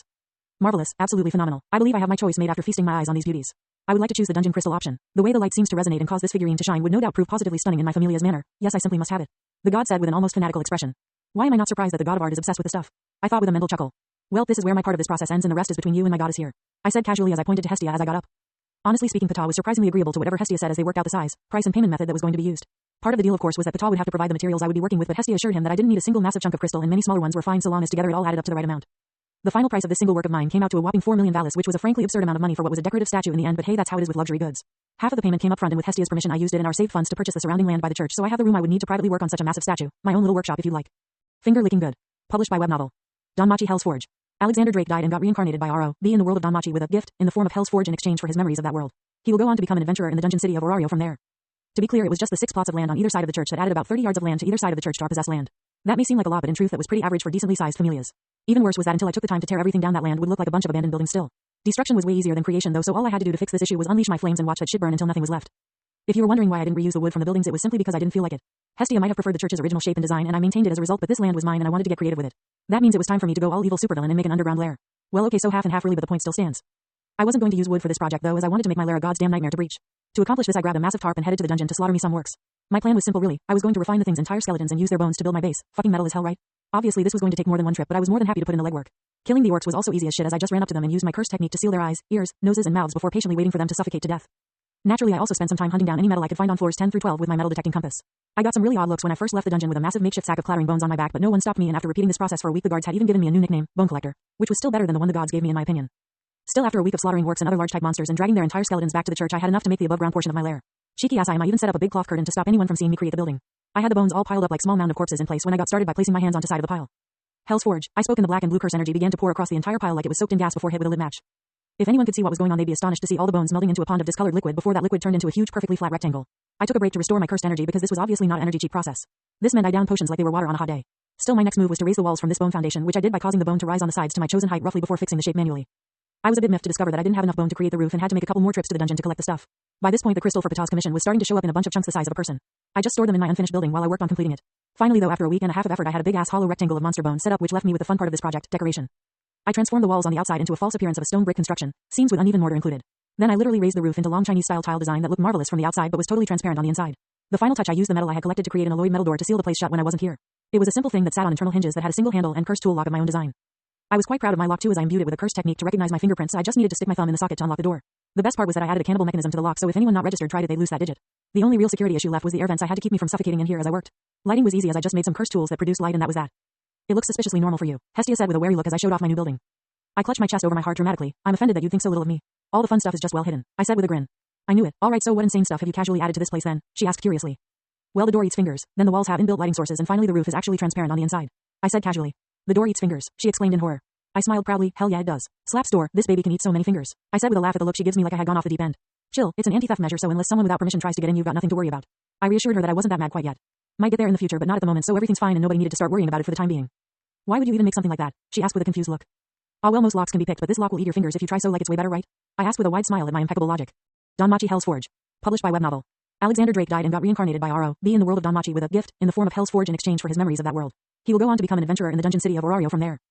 Skills. Why are you like this? Hestia asked with a long-suffering sigh. What, I'm right, aren't I? I insisted. Well, yes, but still, she said angrily. See, it's fine then, and besides you have to admit that it would be kinda funny to hear about a bunch of thieves missing fingers. I said with a chuckle. With that, my little construction project came to a close for the moment, and I could finally throw myself into the middle floors before the monster Rex to raise my stats. Obviously, I got a good deal of smoke from killing the orcs to make my new workshop, but as it was from level 1 monsters, the amount was not optimal. While I was busy with all this, Bell was dealing with his own issues in the form of his new porter, Lilaruka Ard. She was a feisty Palin girl that had been tagging along with Bell as a porter for a while now, but her familia was starting to cause problems for Bell due to its nature. She was a member of the Soma familia, and despite Soma wine being the most expensive and popular in the city, the familia environment itself was a rotten place. For starters, the initiation into the familia involved a newbie being given a single shot of true wine brewed by the god himself. The problem came in the form of that stuff being hyper-addictive and thus sent the person who drank it into a frenzy for more and thus indenturing them to the familia by debt. Lily's parents had effectively sold her into the familia to pay for some of their debt, and she had her own to pay, and well, the familia didn't exactly want its members to be debt-free since that means less profit for them. You get how this story is going.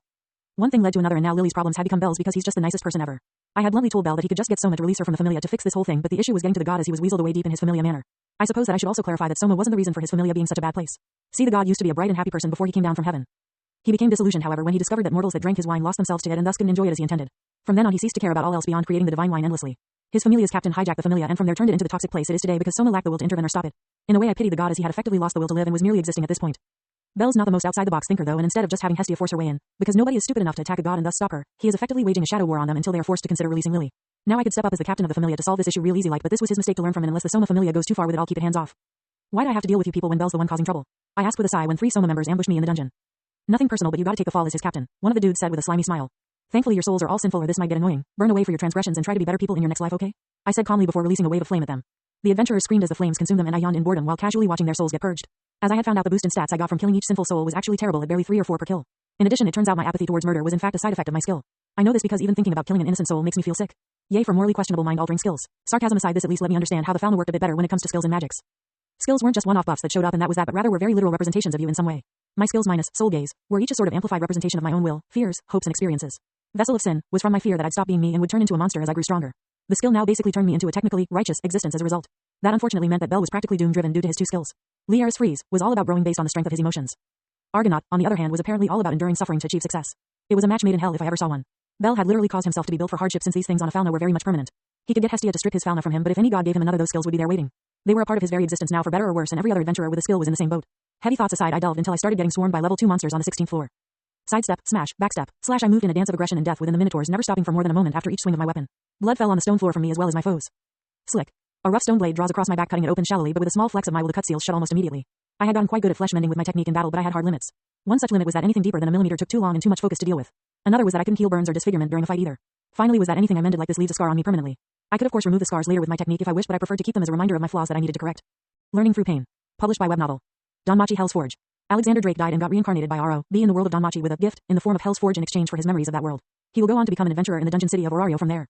For example, using this method I discovered that I tended to leave my back exposed quite often, and as a result had been slowly correcting that flaw through trial and error. For anyone else, this method of patching flaws would be suicidal, as the injuries would start adding up until they dropped from blood loss. In my case, however, I sealed the shallow wounds almost before they had a chance to bleed and adjusted my movements and focus to correct the discovered flaw. Despite this, however, I wasn't feeling challenged at all fighting these level 2 monsters.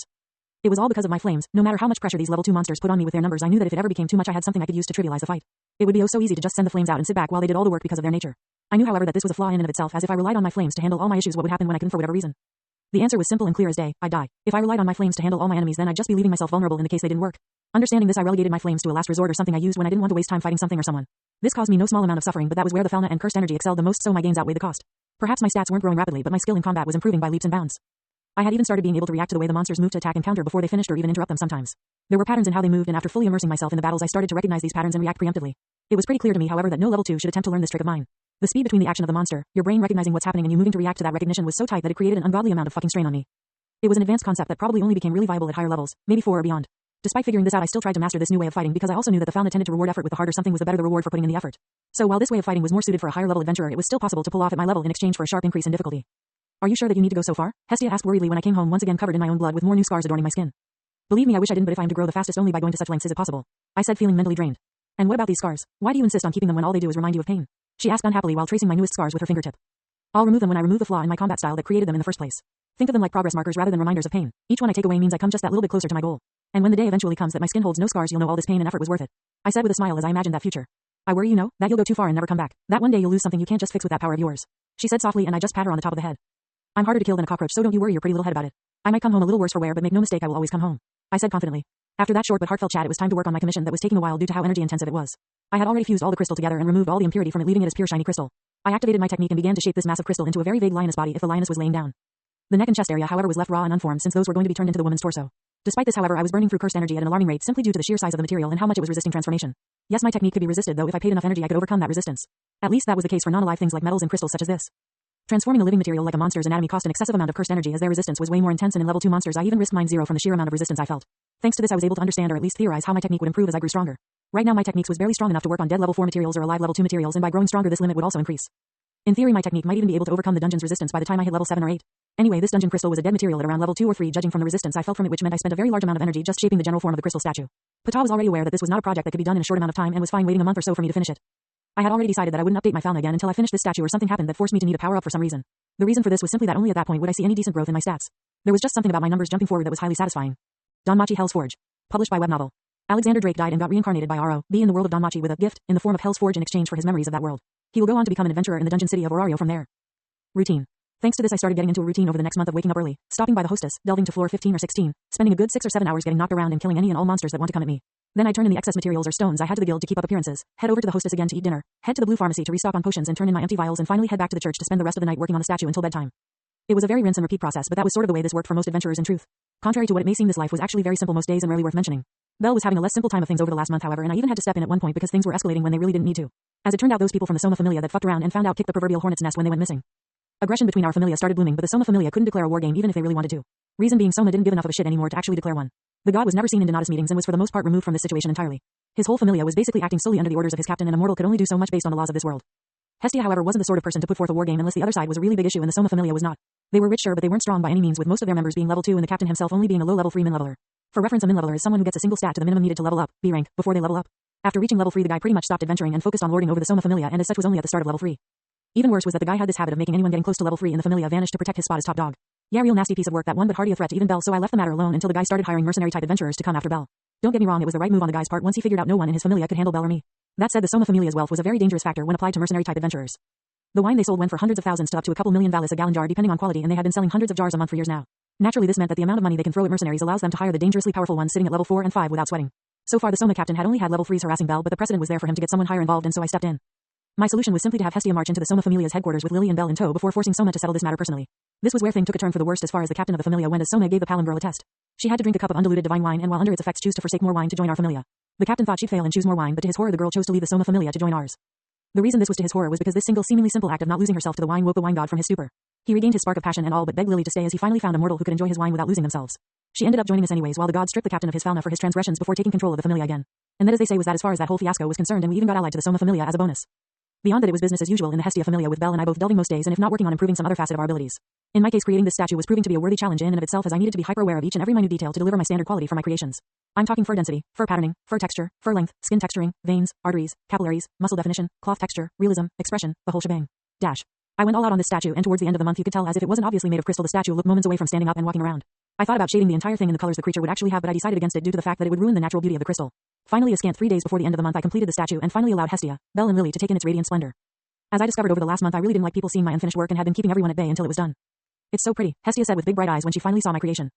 Lily thinks you might have gone overboard, the small Palom girl said in shock as she examined the statue in closer detail.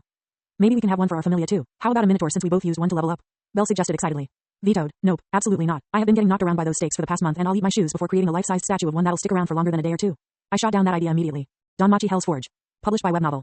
Alexander Drake died and got reincarnated by R.O.B. in the world of Danmachi with a gift in the form of Hell's Forge in exchange for his memories of that world.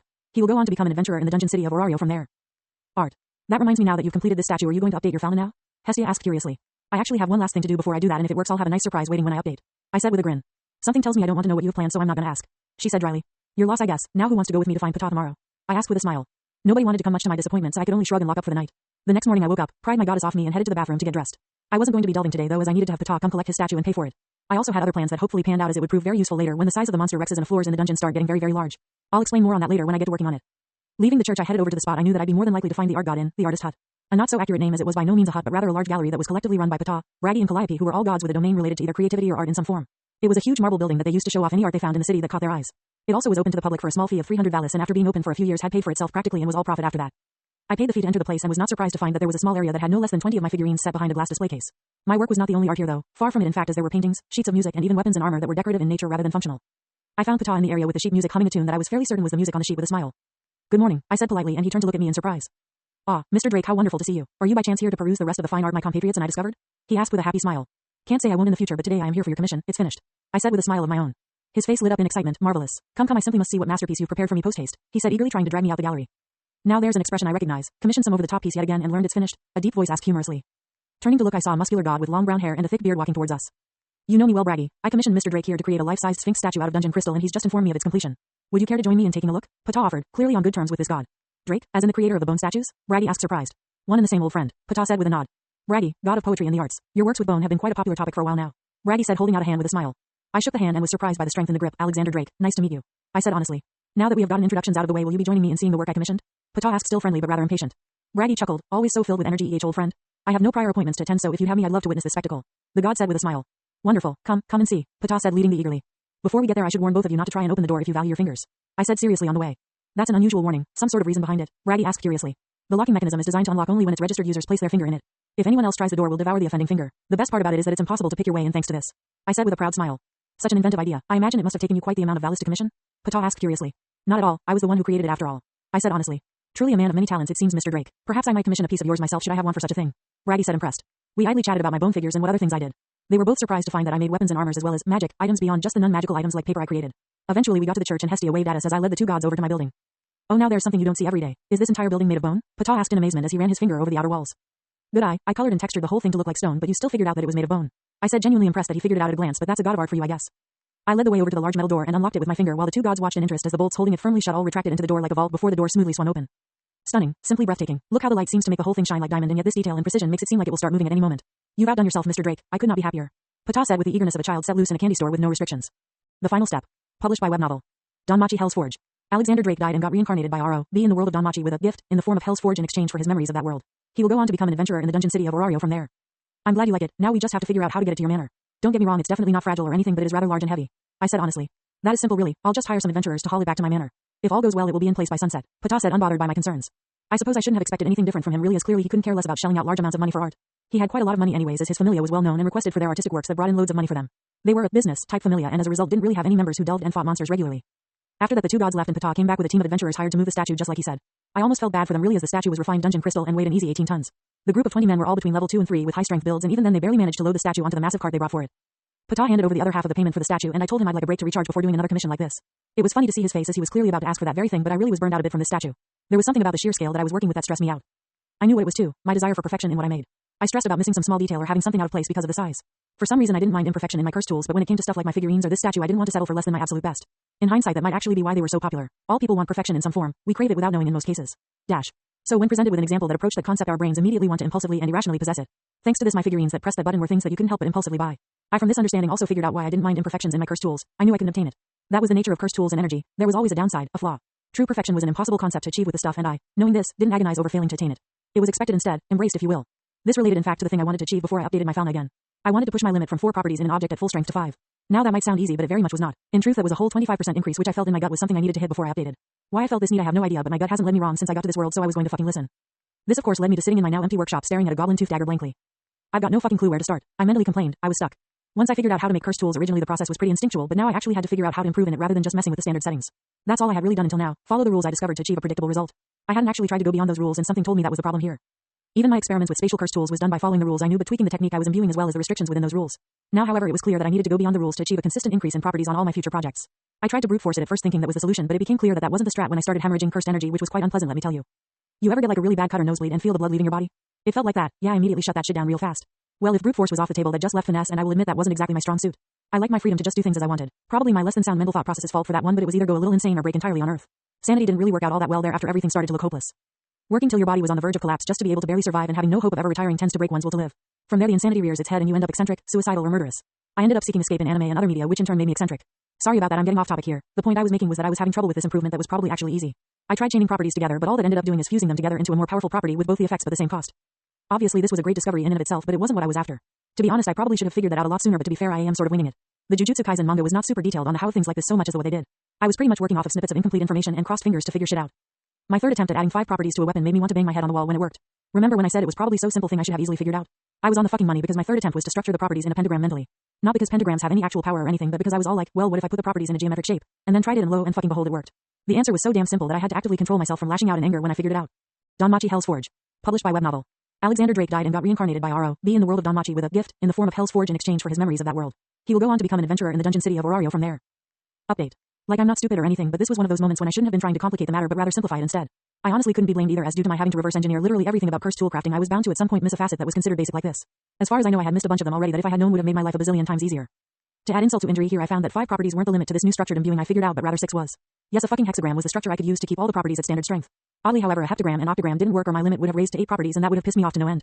For whatever reason using a structured shape like this only increased my total amount by 50%, which was annoying to discover but within reason. Add on that property fusion thing I discovered in the process of figuring this out and I could put 3 really powerful properties on something or 6 normal but more diverse ones. The sheer versatility this allowed me was mind-boggling to even think about. It also dawned on me that I could try putting the technique and restrictions in a structured manner as well to see if it did anything. Spoilers, it did. Until now I had just been throwing the restriction onto whatever I made before adding the technique. It was kinda chaotic. Add in a geometric structure however and it went from chaos to order and changed the whole thing. Surprisingly however the structure wasn't a 2-dimensional one but rather 3-dimensional. It was like a gem sort of that was formed out of restriction while the technique was a bright radiance in the core that made the whole thing shine. Like a magic stone, I realized in shock. And outside of plain material containing the extraordinary within it, that was how a magic stone functioned. The material of the magic stones wasn't anything all that special really, yet it holds the essence of the monsters within it, the mana. I had long realized that I could fill an empty magic stone with cursed energy, but now I knew the significance of that fact. Cursed tool creation suddenly made so much more sense, the level of power and how symbolism seemed to play a role. Cursed tools weren't just power slapped onto a thing but literal manifestations of the restrictions and technique held within it. Low-level cursed tools were simple shapes like caltrops or dice, but complex and powerful tools were people, places, whole worlds or concepts shaped by and imbued into an object through cursed energy. That was it, the connection between monsters and myself. The reason I was able to absorb the smoke they turned into after I harvested their stones. My technique, Hell's Forge, metaphorically turned my body into a furnace that used the concepts of the monsters, the smoke, as fuel.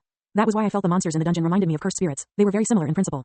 That worried me however, as if this was true then didn't that mean that at some point a variant monster would become sapient? If a cursed spirit was allowed to grow without restriction in the world of Jujutsu Kaisen, they eventually developed their own personality and identity. So does this apply to monsters too? Oh fuck it, this is way above my pay grade. I'll deal with that if it ever comes up, but for now it's time to upgrade. I said with a wide grin as I sought out Hestia. Name, Alexander Drake. Race, cursed human. Level, 2. Strength, 209, G, to 524, D. Endurance, 225, G, to 658, C. Agility, 208, G, to 515, D. Dexterity, 209, G, to 521, D. Magic, 562, D, to 957, S.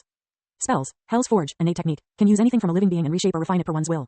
Incantation, Hell's Forge, extensions, Hellfire, cursed tool creation. Skills, Heavenly Restriction. In exchange for the ability to wield mana and magic one gains access to cursed energy and cursed techniques. Blessing of Black, permanently increases cursed energy efficiency, amount and control. Magic will always start at G rank after leveling up. Vessel of Sin, Hell's Forge Master carries the burden of all mortal sin and is tasked to purify it from the souls of the dead. Strengthens soul over time, permanent increase to crafting with cursed energy, permanent decrease to all stats for each innocent soul killed and increase for each sinful soul killed. Grants skill, Soul Gaze. Soul Gaze, see the souls of all things and their sins. Developmental skills, Curse Smith, I, 2, H. How I knew it, I said with a wide grin as I looked over my new status sheet. Your stats went up a bunch, but it's been over a month since your last update, so that makes sense. But how did you raise your developmental skills so fast? Hestia asked curiously. That was the final thing I was working on before I got updated. I had a gut feeling that I needed to raise the amount of properties I could put on an item. I listened to my gut and I'm willing to bet that it was because I was already getting close to reaching the first checkpoint for the skill to rank up and needed that last little push. I said happy that my gastric impulse led me right. Congratulations Alex, Belle cheered happy for me. We should celebrate at the hostess, I said with a wide smile, and they didn't need any more convincing than that. A while later and we arrived at the hostess and cheerfully found our seats. You all seem rather merry, did something good happen? Seer asked curiously. Yeah, I raised my DS from I to H rank and we came to celebrate. It's not a super impressive achievement or anything, but it is an important one because it means I'm making progress. I said with a grin. Congratulations then, but goodness that is rather fast, she said, genuinely surprised but happy for me. I was thinking of fish special this time, with a mug of spiced mead to wash it down. I said, putting in my order. Everyone else in our group ordered as well and we just sort of chilled out casually chatting while we waited. We got our food and dug in with gusto while I savored the contradictory flavors of sweetness and heat from my mead. It paired well with the fish special that had rich flavor from the whole fried fish and mushroom gravy. Curses and Souls. Published by web novel. Danmachi-Hell's Forge. Alexander Drake died and got reincarnated by R.O.B. in the world of Danmachi with a gift in the form of Hell's Forge in exchange for his memories of that world. He will go on to become an adventurer in the dungeon city of Orario from there. Once we got done with our meal we headed back to the church and passed out. In the morning I was jealous of Hestia who wasn't suffering from a hangover while my head was throbbing. Besides that, however, I was fine and decided to take the day to relax a little. I needed a few days for my body to adapt to my new stats anyways, so it was fine. Eventually my hangover faded and I was left with the pleasant feeling of my cursed energy reserves growing slowly but continuously larger. I wasn't looking forward to my next update, however, as my magic stat was already really fucking close to the first limit of 999s. I was more likely than not going to get leveling sickness again when I broke that limit, which was bound to be just as unpleasant as ever. Kinda jealous of Bell skipping that as he broke the limit and hit the second one before leveling up all at once. His level up meant his body dealing with having broke the limit got rolled up into his vessel being reforged. This meant he was hale and hearty the whole fucking time and didn't get sick at all. Don't get me wrong, the fact I absorbed the concepts of monsters in order to raise my stats was broken as all hell too, but his skill was completely unfair. Gonna sound like a dick joke, but at least my soul was bigger than his now. Vessel of Sin came in with that soul strengthening thing it does now after my update, and I can confidently say that it did, in fact, improve my ability to utilize cursed energy. A minor increase, mind you, but an increase nonetheless. If I had to quantify it, I'd say maybe like a 1% increase if I'm being entirely honest. It was a humble amount, sure, but eventually that amount will get to a very respectable level. If my calculation were right, in fact, I'd say at about level 4 I'd have a 20% increase in cursed energy efficiency. That is assuming the cost of each increase doesn't go up by a massive amount though, so who knows. Other than that, however, I have no idea what other benefits a stronger soul confers on me, if any. Like in theory there definitely should be more, but as to what exactly those were I have no idea. Souls were a very ill-recorded topic of research in this world, so even when I went looking for information I found only a single mention of the things, and that was in a book on curses, the normal sort I mean. Contrary to the naming scheme, cursed energy was not in fact related to actual curses. An actual curse was merely a sort of negative magic effect that tended to be temporary but could be permanent if you were hit with enough. A rather popular curse was anti-healing, and from the name alone it should be pretty damn obvious why that was so popular. Unfortunately, actual items with cursed effects were illegal as shit, so if you get caught with such a thing it was exile, prison or death for you. The difference was mostly to do with your level and how dark the curse was. Have something with the aforementioned curse at level 1 or 2 in exile was a pretty high outcome if you didn't hurt anyone with it when you were caught. Have something with agony on it at level 1 or 2 and it's prison or death. Have anything with a curse on it after hitting level 3 and it's an increasing likelihood that you get killed immediately. A particularly fascinating but dangerous curse was the level down curse that forced the person inflicted with it to drop a level temporarily. That curse is instant death, by the way, as it served only a single purpose, adventurer hunting. The thing that was fascinating about that curse, however, was that it directly acted on the fauna, which was a surprisingly rare thing. In fact, there was only maybe 4 things ever recorded to do so. The curse, Status Thief, which was a potion that forcefully revealed one's hidden fauna, a unique magic, and the gods themselves. That was, as you should be able to tell, a very small number considering the 1,000 years that the fauna has been mainstream in use. Admittedly, most people wouldn't need to be able to affect a fauna directly like that, but the scarcity of things that did after so long seemed odd. Anyways, as I was saying about souls, the only mention of the things I found that spoke of them directly was in regards to the damnation curse. A more common name for the curse, however, was the God Killer curse. This curse existed in exactly one and only one scenario, a mortal killing a god. The details of this curse, ironically enough, was something the gods went out of their way to make public knowledge. It was very simple, really, as if a mortal kills a god, that god inflicts a curse mark on the soul of the mortal, and upon the mortal's death that soul falls into the killed god's hand to be tortured for eternity. This curse was one of the reasons deicide was something only a truly deranged mind would even attempt. The kicker though was that all the other gods can sense this curse, and as a result are usually the reason the mortal dies as they gang up on them with their familias. That was it on souls. That one tiny thing was all I could find on the subject. It was disappointing to say the least, but nothing I could do about it, as Seer Freya refused to tell me anything about the topic, as it was taboo for a god to share divine information with a mortal. Make no mistake about it, either the nature and knowledge of souls is classified as divine information. Seer did tell me, however, that by the rules anything I myself discovered on the topic was free to be shared with the world so long as it didn't directly threaten the gods themselves. It was some rule about not interfering beyond a certain point in the development of the mortal world. As a mortal, anything I discovered was fine, but the gods weren't allowed to share information beyond the mortal world's current understanding. I understood why this rule was in place too. In heaven the gods were knowledge-wise practically infinite and unlimited. They had access to all the secrets of creation if they chose to spend the effort to look at it. As a result, even though the gods squandered that opportunity, their knowledge on some subjects were vastly beyond mortal understanding, and sharing it would do more harm than good. There was also the fact that the gods enjoyed watching us mortals grow and develop. Plans and Shield. Published by web novel. Danmachi-Hell's Forge. Alexander Drake died and got reincarnated by R.O.B. in the world of Danmachi with a gift in the form of Hell's Forge in exchange for his memories of that world. He will go on to become an adventurer in the dungeon city of Orario from there. While I spent the next few days allowing my body to adjust to my new stats, I began experimenting with my recent discoveries. For example, I remade the water ring with this new information, and it was easily twice or more times as powerful as the original. The original 5-gallon limit had rose to 12 and the distance limit changed from a set distance to within sight. The best part was that the cost of the ability was still the same as the original. This made me think that the structured nature of the discovered method had more to do with efficiency than power. Sure, the power went up for the final result, but my gut told me that was actually because the efficiency of my previous products were just that abysmal. That made my eye twitch a bit, but I let it go. Anyways, thanks to this new efficient method of cursed tool crafting, I went back to one of my old designs that I had dropped when I thought it was not feasible, the reflector shield. For those that forgot what that was, I had tried to make a shield that absorbed the energy of attacks before sending all the energy out at once at a time of my choice. The original attempt at this worked, but had such a low threshold for overburdening that I deemed it a failure. My hope was that with this new method I could possibly get the idea to work decently. So long as the shield could withstand a full strength hit from me as I am right now, I'd consider the idea a success. This was no small amount of strength either, as at this exact moment my strength was sitting on the lower end of a middle level 3s.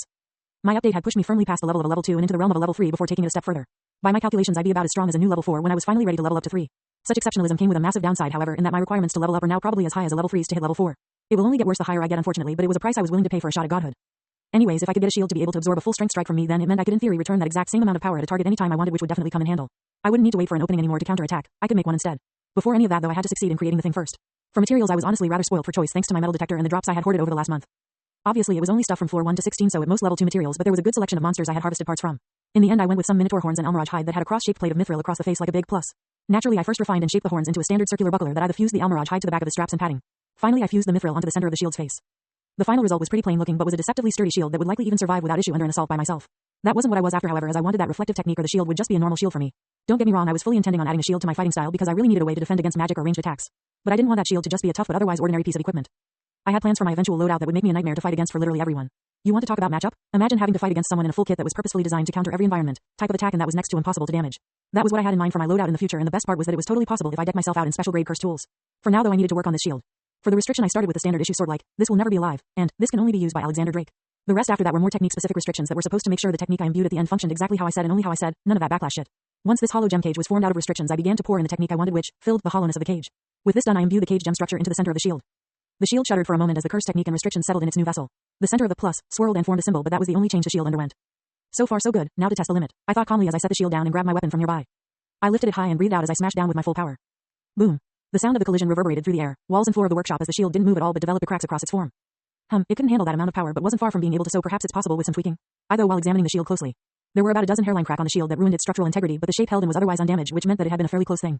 I overwhelmed the technique, which in turn overwhelmed the shield itself, but I didn't do so by so much that it could be considered a complete failure. In fact, quite the opposite, really, as in the hands of a normal level 1 or 2 adventurer this technique would be perfect for any normal monster they would likely face. I'll replace the technique from the shield with one made for Lily and shrink it a bit before giving it to her since she is not as durable as Belle and needs better defenses. I thought as I repaired the damage and removed and replaced the technique with similar restrictions but made for her rather than me. Forge Master's Visage. Published by web novel.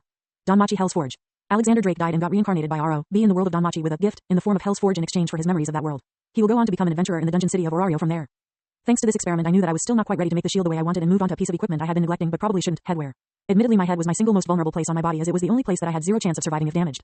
Hell, if I used my technique fast enough I could survive having my heart pierced, but brain damage is an instant kill on me. Despite this, I have left my head unprotected until now. There was no excuse or grand reasoning involved this time, I just simply hadn't cared to do anything about it until now. People naturally try and protect their head and vital parts and I was no different, so I hadn't felt the need to have head protection. I knew that needed to change before I tried going deeper into the dungeon. Unlike pretty much every other adventurer, I was a true solo delver, and that meant I either had to have protection for my head or the sort of perception that couldn't be caught off guard. Having both would be for the best, but I simply knew that there was no way in hell I wanted that sort of perception. Can you even imagine how bad it would suck if you literally couldn't miss any detail of your surrounds ever? Someone farts and you suddenly felt like you had been hit toxic fumes, or you see all the dirt and crusted stuff on everyone's hands? Yeah, no, I would probably want to kill myself with senses like that and chose to just protect my head with armor instead. For the technique on the piece, I wanted something that would make it versatile. My idea was to make something about like Tosin's hollow mask from Bleach. The thing covered his entire head without any openings at all, really save the narrow slit down the middle. I, on the other hand, want to remove the slit entirely, leaving my entire head completely, leaving a smooth bald surface to work with as a base. I needed a way to breathe, so I just added a standard sharp-toothed hollow mouth and nose. For vision, I made the inside of the thing transparent, so even if you couldn't see my eyes I could see just fine. For my hearing, I added sharp ears on the sides that had small holes inside of so the sound reached my ears perfectly without actually exposing them. Though for aesthetic purposes I had Darth Maul-style horns on top of the otherwise bald top. The final result was intimidating to say the least, even if it was only a proof of concept type prototype that was made of simple refined bone. The solid white of the bone seemed off to me though, so I darkened most of it until it was dark colored, almost black. The only parts one left white were the horns and teeth of the headpiece, giving it a nice contrast that I liked. With the shape and coloration done, I slipped the entire thing over my head and began to make minor tweaks to the shape so it fit me snugly but comfortably. The only annoying part was getting the mouth to open with mine that I solved by adding a hinge at the side that pushed open the teeth when I lowered my own jaw. Still, I was fairly satisfied with the thing as by the time I was done, as it was almost unnoticeable when I had it on besides the weight and feel of the material. Now I just need to make a version out of something more durable and turn it into a cursed tool, I thought with a grin. After some debate with myself, I decided to get into my stash of orichalcum that was renowned for being stupidly durable and adamantite, that was one of the best metals for imbuing magical properties into, both of which the dungeon made. I didn't have a lot of the stuff since it was rare beyond rare to find on the floors I frequented, but I still had just enough for a single helm in the style I made. The two metals were also not supposed to alloy together at all, but my curse technique didn't give a fuck about that and did it anyways. The resulting fusion was stupid durable and great at holding properties. It was also kinda heavy, but that was less important in my opinion. Using my technique some more, I shaped this lump of metal into the exact same shape and size as the prototype I made previously. I also turned the material transparent on the inside, and this just left me with the cursed technique that I wanted to imbue, and I already had the one I wanted chosen. Environmental adaptation, or to explain in detail the ability to allow me to be unaffected by external environments. This meant I could breathe underwater, in a cloud of poison, or in an environment without oxygen. The best part is that the technique has quite a few restrictions already built into it just by virtue of how it functioned. This meant that with the restrictions I add manually in addition, the technique will last me a long time. Cursed tools with more restrictions also tend to be more powerful as well, so once I imbued this technique on the prototype, because I had to test it, I'll know what I'm looking at for the real deal. The answer, it turned out, was a little more restricted than I had thought, but not by so much that it still wasn't a good piece. I had not accounted for the time it would take for the adaptation to the environment to occur, but it was merely 30 seconds, so it wasn't something that would cause me much issues on the real deal.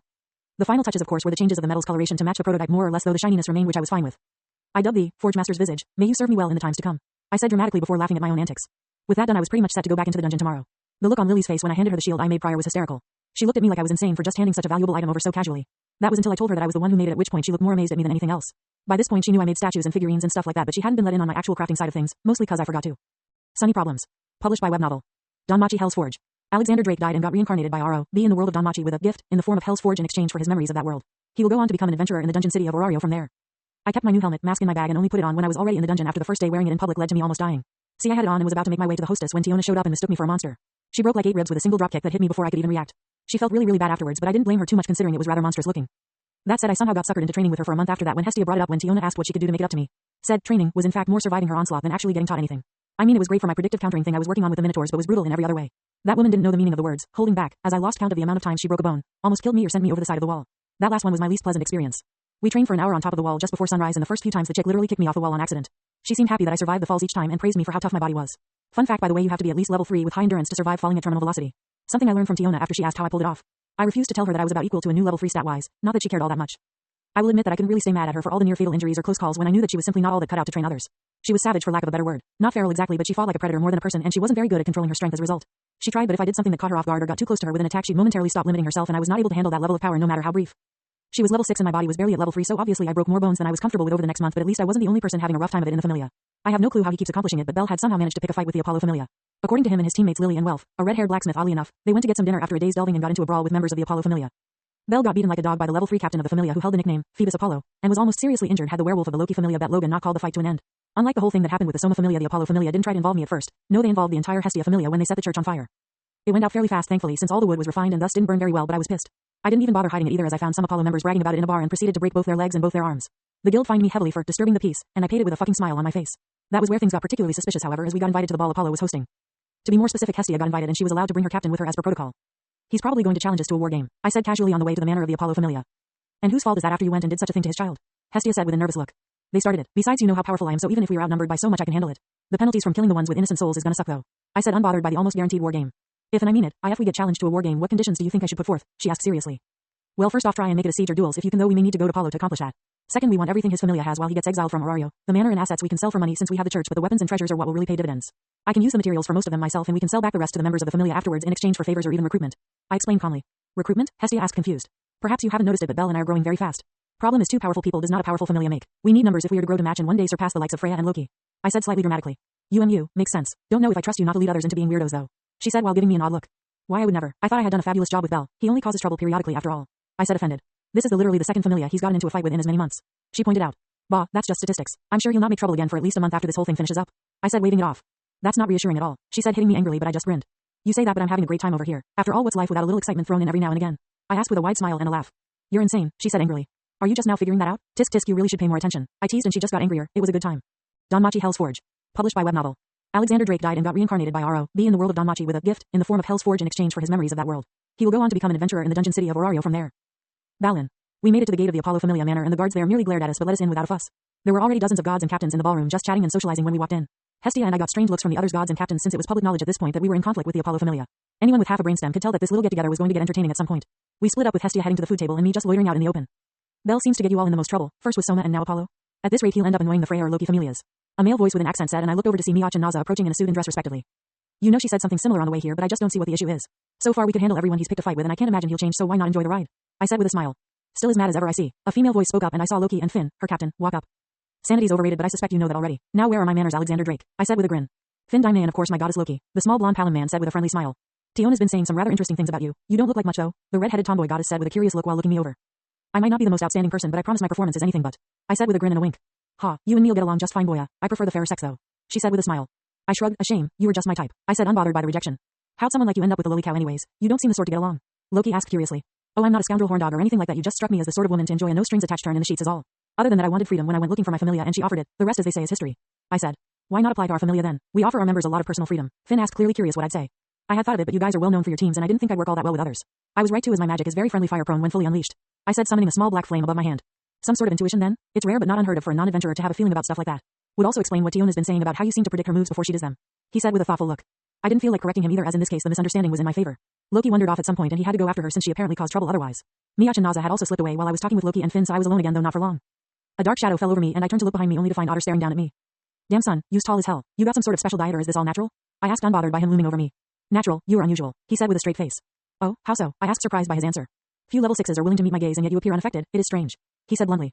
You are certainly strong enough to respect but why would I bow or cower from you when I aim to surpass you, to surpass everyone who came before you? I asked with a grin. That got a reaction as for the briefest moment his eyes lit up and the corner of his mouth twitched upwards before it was gone, under control. I will wait for the day you can stand as my equal. He said before moving as Freya walked up. Color me pleasantly surprised. I had Otter introduce himself to you but I had never thought you'd get his approval so easily. Why I haven't seen him this excited in a very long time, not since Zeus and Hera ruled this city in fact. She said with a smile. I suppose that makes sense. He seems like the kind that enjoys having rivals and probably got thrilled at the idea of having one again. I said with a shrug. Is that so? She asked the giant man and he nodded with a slightly embarrassed look. Ah but that reminds me I have a favor to ask of you. I said casually. She looked surprised. I never thought you of all people would ask for help, especially not for something so little as this. She said slightly disappointed.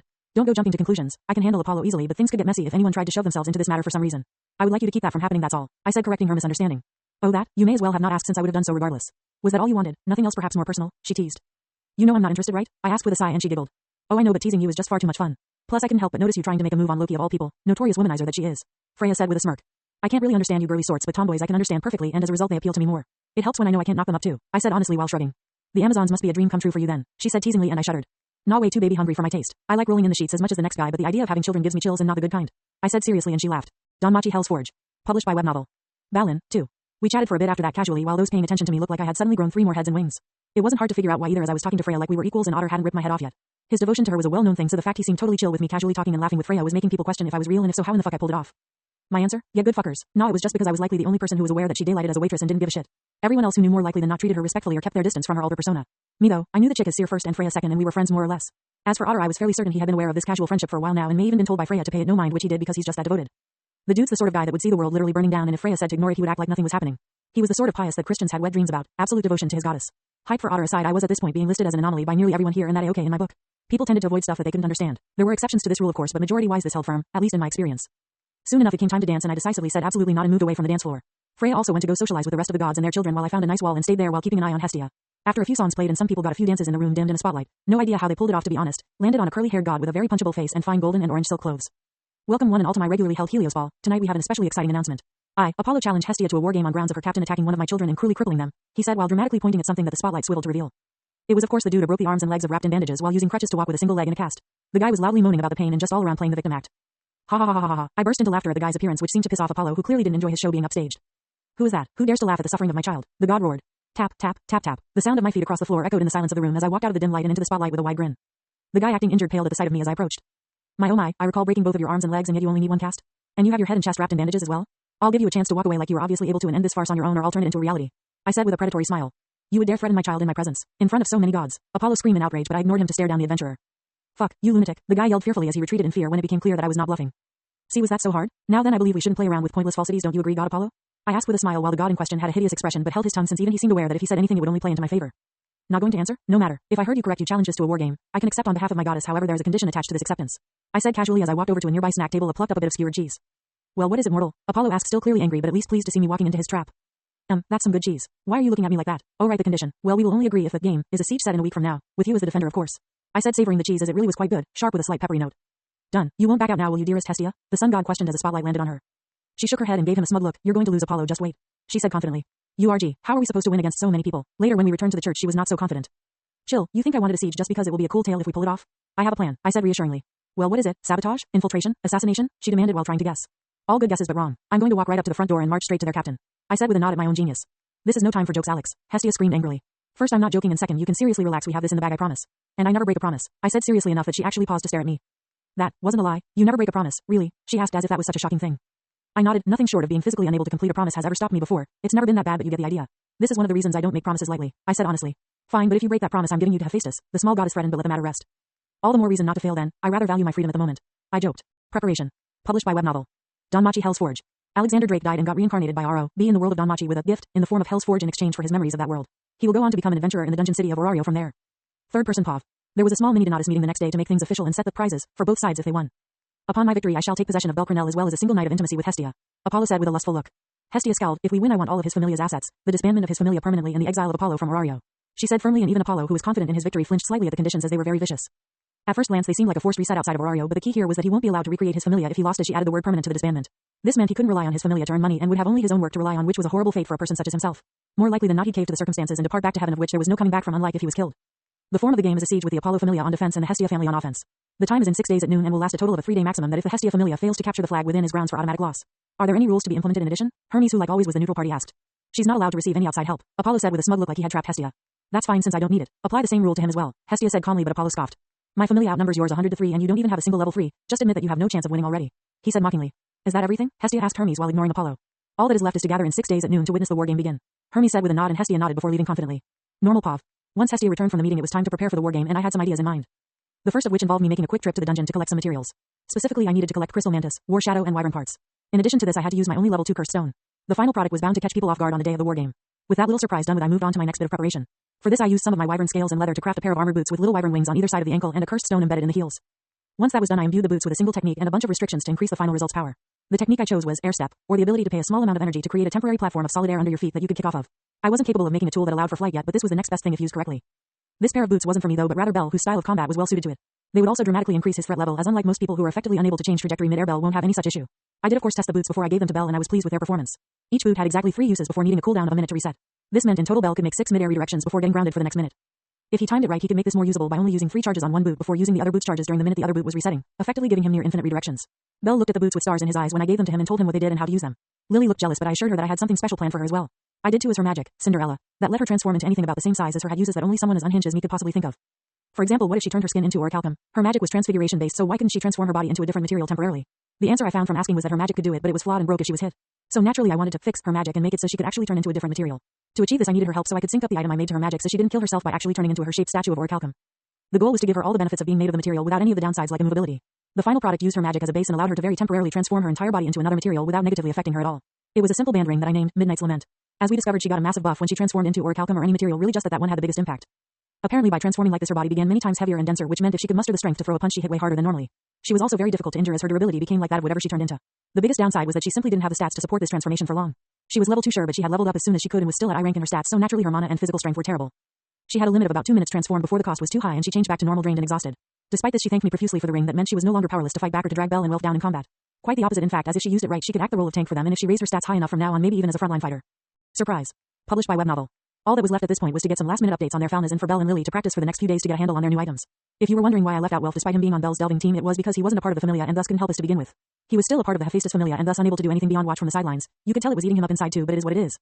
As much as I would have liked to get my fauna updated like Belle and Lily did the afternoon before the day of the war game, I was simply too close to the first limit of the magic stat and I was likely to get limit sickness when I shot past it, and we couldn't afford it at this time. Still, Belle showed great growth since his level up and Lily had a pretty normal fauna to be honest. Name, Belle Cornell. Race, human. Level, 2. Strength, 0, I, to 357, F. Endurance, 0, I, to 268, G. Agility, 0, I, to 473, E. Dexterity, 0, I, to 426, E. Magic, 0, I, to 579, D. Spells, Bold Sad Face Incantation. Bold, summons a bolt of pure magic for attacking, can be augmented with one of the elements by saying it alongside the incantation. Example, Firebolt. Skills, Liar's Freeze. Reality is merely the lies we tell ourselves. Augments growth proportionate to the strength of one's feelings. Argonaut, enduring all hardship in the name of success. Developmental skills, Luck, I. Name, Lilrukard. Race, Palom. Level, 2. Strength, 129, H. Endurance, 245, G. Agility, 70, I. Dexterity, 60, I. Magic, 54, I. Spells, Cinderella, Incantation. Your wound is mine, my wound is mine. Echoing message of midnight, transforms the user into anything around their size. Skills, Artel Assist. When the user is carrying a certain amount of weight, this skill will help compensate with abilities. The amount of compensation depends on the weight. Developmental skills, Abnormal Resistance, I. It was rather funny really that Lily's skill that she's had since she was in the Soma Familia worked amazingly with her new ability to transform into another material as her density and thus weight increased dramatically. It was obviously a skill designed to help a supporter handle the load of the stuff they were carrying, but when paired with this new trick it made her a threat despite her low stats. Alex San, you were about as strong as a level 3, right? Belle asked me seriously and I nodded. One at the bottom to low middle of the level, yeah, why? I asked curiously. Can we spar? I want to see if I can face Hyacinthos as I am. He said determined and I agreed. Shortly afterwards he got his answer and I adjusted the plan slightly at his request. The next morning Hestia wished us luck as we set out for the fort in the plains outside Orario that had been repurposed for the war game. Originally it was built by Rakia during one of their many campaigns to invade Orario under R's leadership but had been abandoned after they got chased off. It was a simple single gate stone structure with 4 high towers and many archer holes in the top of the walls and a large courtyard. It was a good 40 or 50 feet tall on each wall and a good 70 yards long for each wall as well. It was just big enough for the Apollo Familia to man properly, but not so big that they left gaps in the defenses. There was a horse-drawn cart ready to take us to the fort when we arrived at the city gate. On the ride to the fort I took out my helm, mask and put it on since I was going into battle. In my lap rested my special surprise wrapped in cloth to keep it hidden while my weapon sat in my belt loop holster. After a 2-hour ride we got off the cart and started walking towards the fort ready to tackle the Apollo Familia that waited within. We still hadn't arrived when noon approached but the fort was in sight not more than 15 miles ahead of us. The glint from the top of the walls told me that the Apollo Familia spotted us with a spyglass and readied themselves for the conflict. They'll try to stop me after I start but buy me a minute to finish. I said to Belle and Lily as we got within 2 miles of the fort. They looked at me confused but agreed, though I am pretty sure they wouldn't have if they knew what I had planned. It was going to be absolutely overkill and unnecessary, but I had prepared this surprise for that exact purpose. It would make a hell of a deterrent as well for any other enemies we might make later. Anyhow, once we got just outside the standard range of an archer or mage I stopped and slid the surprise off my shoulder and firmly into my hand. The people we could see on top of the wall tensed as I began to unwrap my surprise, revealing it to the entire city of Orario and the gods watching from the divine mirrors. As the cloth fell away, a long thick staff with a body of the blackest crystal and a head of claws held around the cursed stone was revealed. I casually found the center of the staff and pointed its head towards the sky. Before creation comes destruction, my voice echoed around loud and clear. The moment the last syllable left my lips, black flames erupted from the staff's tip like a mighty river of death come to corrupt the world. Belle and Lily leapt away from me in fear, but the flames did not touch them. In fact, the flames did not fall from the sky either but gathered.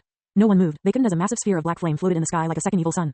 The flames stopped spewing from the staff and the dark sun above began to fall slowly at first but picking up speed as if to crash calamitously into my still raised arm.